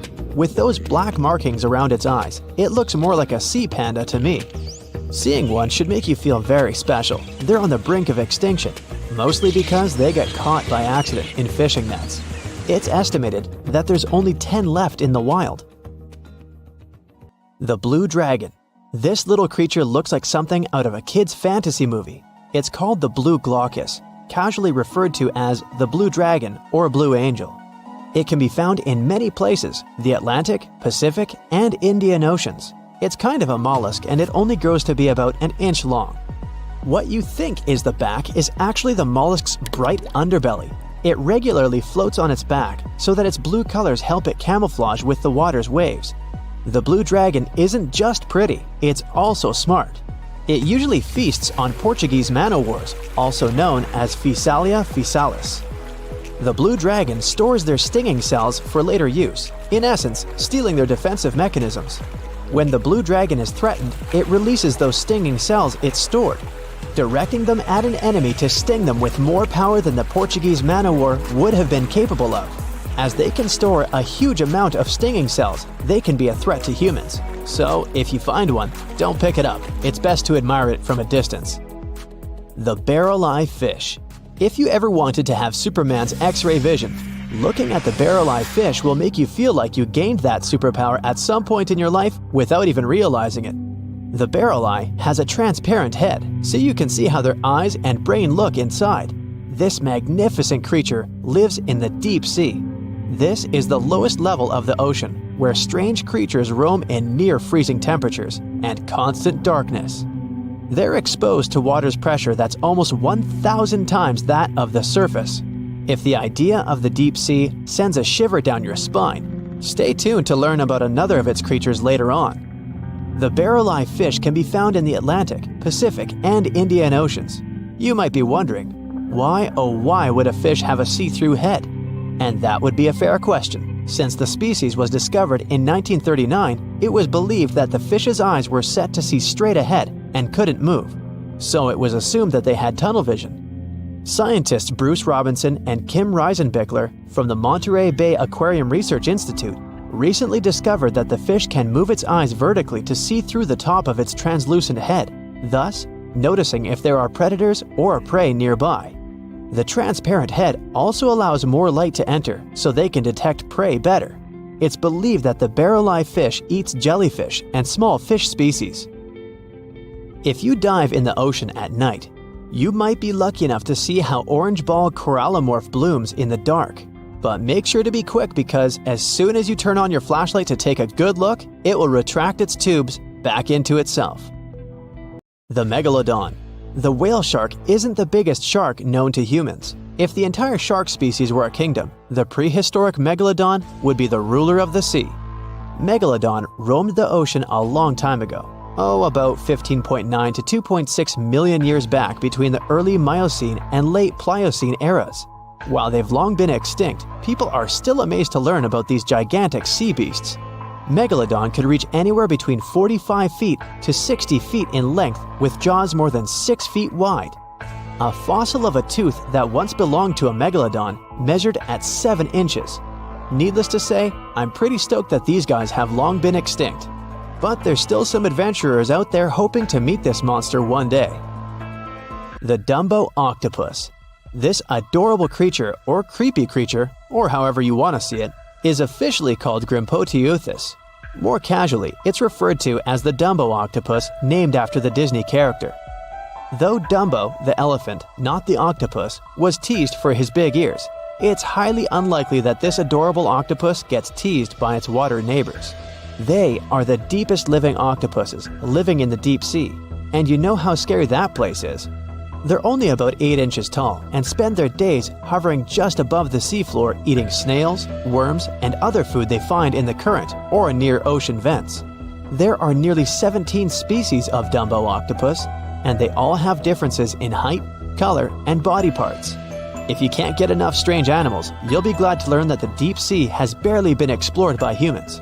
So keep an eye out. There are bound to be more fascinating animals discovered in the deep in the future. The sea angel. These creatures might look and sound pretty cute, but their diet is far from sunshine and lollipops. Their favorite food are sea butterflies. They lay mucus traps for them and wait in ambush. The squat anemone shrimp. This shrimp is tiny, only 0.5 inches. It's also known as a dancer shrimp because of its peculiar behavior. When agitated, it raises its bottom above its head and does a little dance. Divers also say it readily jumps on their hands and cleans them. The coconut crab. This guy may look pretty creepy, especially when the sun goes down. Mature coconut crabs are around 3 feet in length. Their preferred foods are coconuts, but they can also hunt down lizards and even large birds. The slender snipe eel. Slender snipe eel is a slim and long creature that's still a mystery for marine scientists. It's 4 feet long and it has at least 750 bones in its spine, which is much more than any other animal in the world. The sea pen. Sea pen is 7 feet long and it has a lot of varieties, but most of them look indeed like a pen or a quill. The similarity is even more striking when the animal has a water-filled bulb that anchors it to the floor. The Persian carpet flatworm. This creature looks indeed like a carpet, despite being very small by comparison. It's only 4 inches long, able to become both male and female. It doesn't really mate with other flatworms. Rather, it fights them for the right to bear posterity. The flamingo-tongued sea snails. Tourists love these extraordinary snails for their pretty colors, thinking it's a shell, but in fact, the shell is quite dull and hidden underneath colorful soft tissues. They eat softer, toxic parts of corals and store their toxins to protect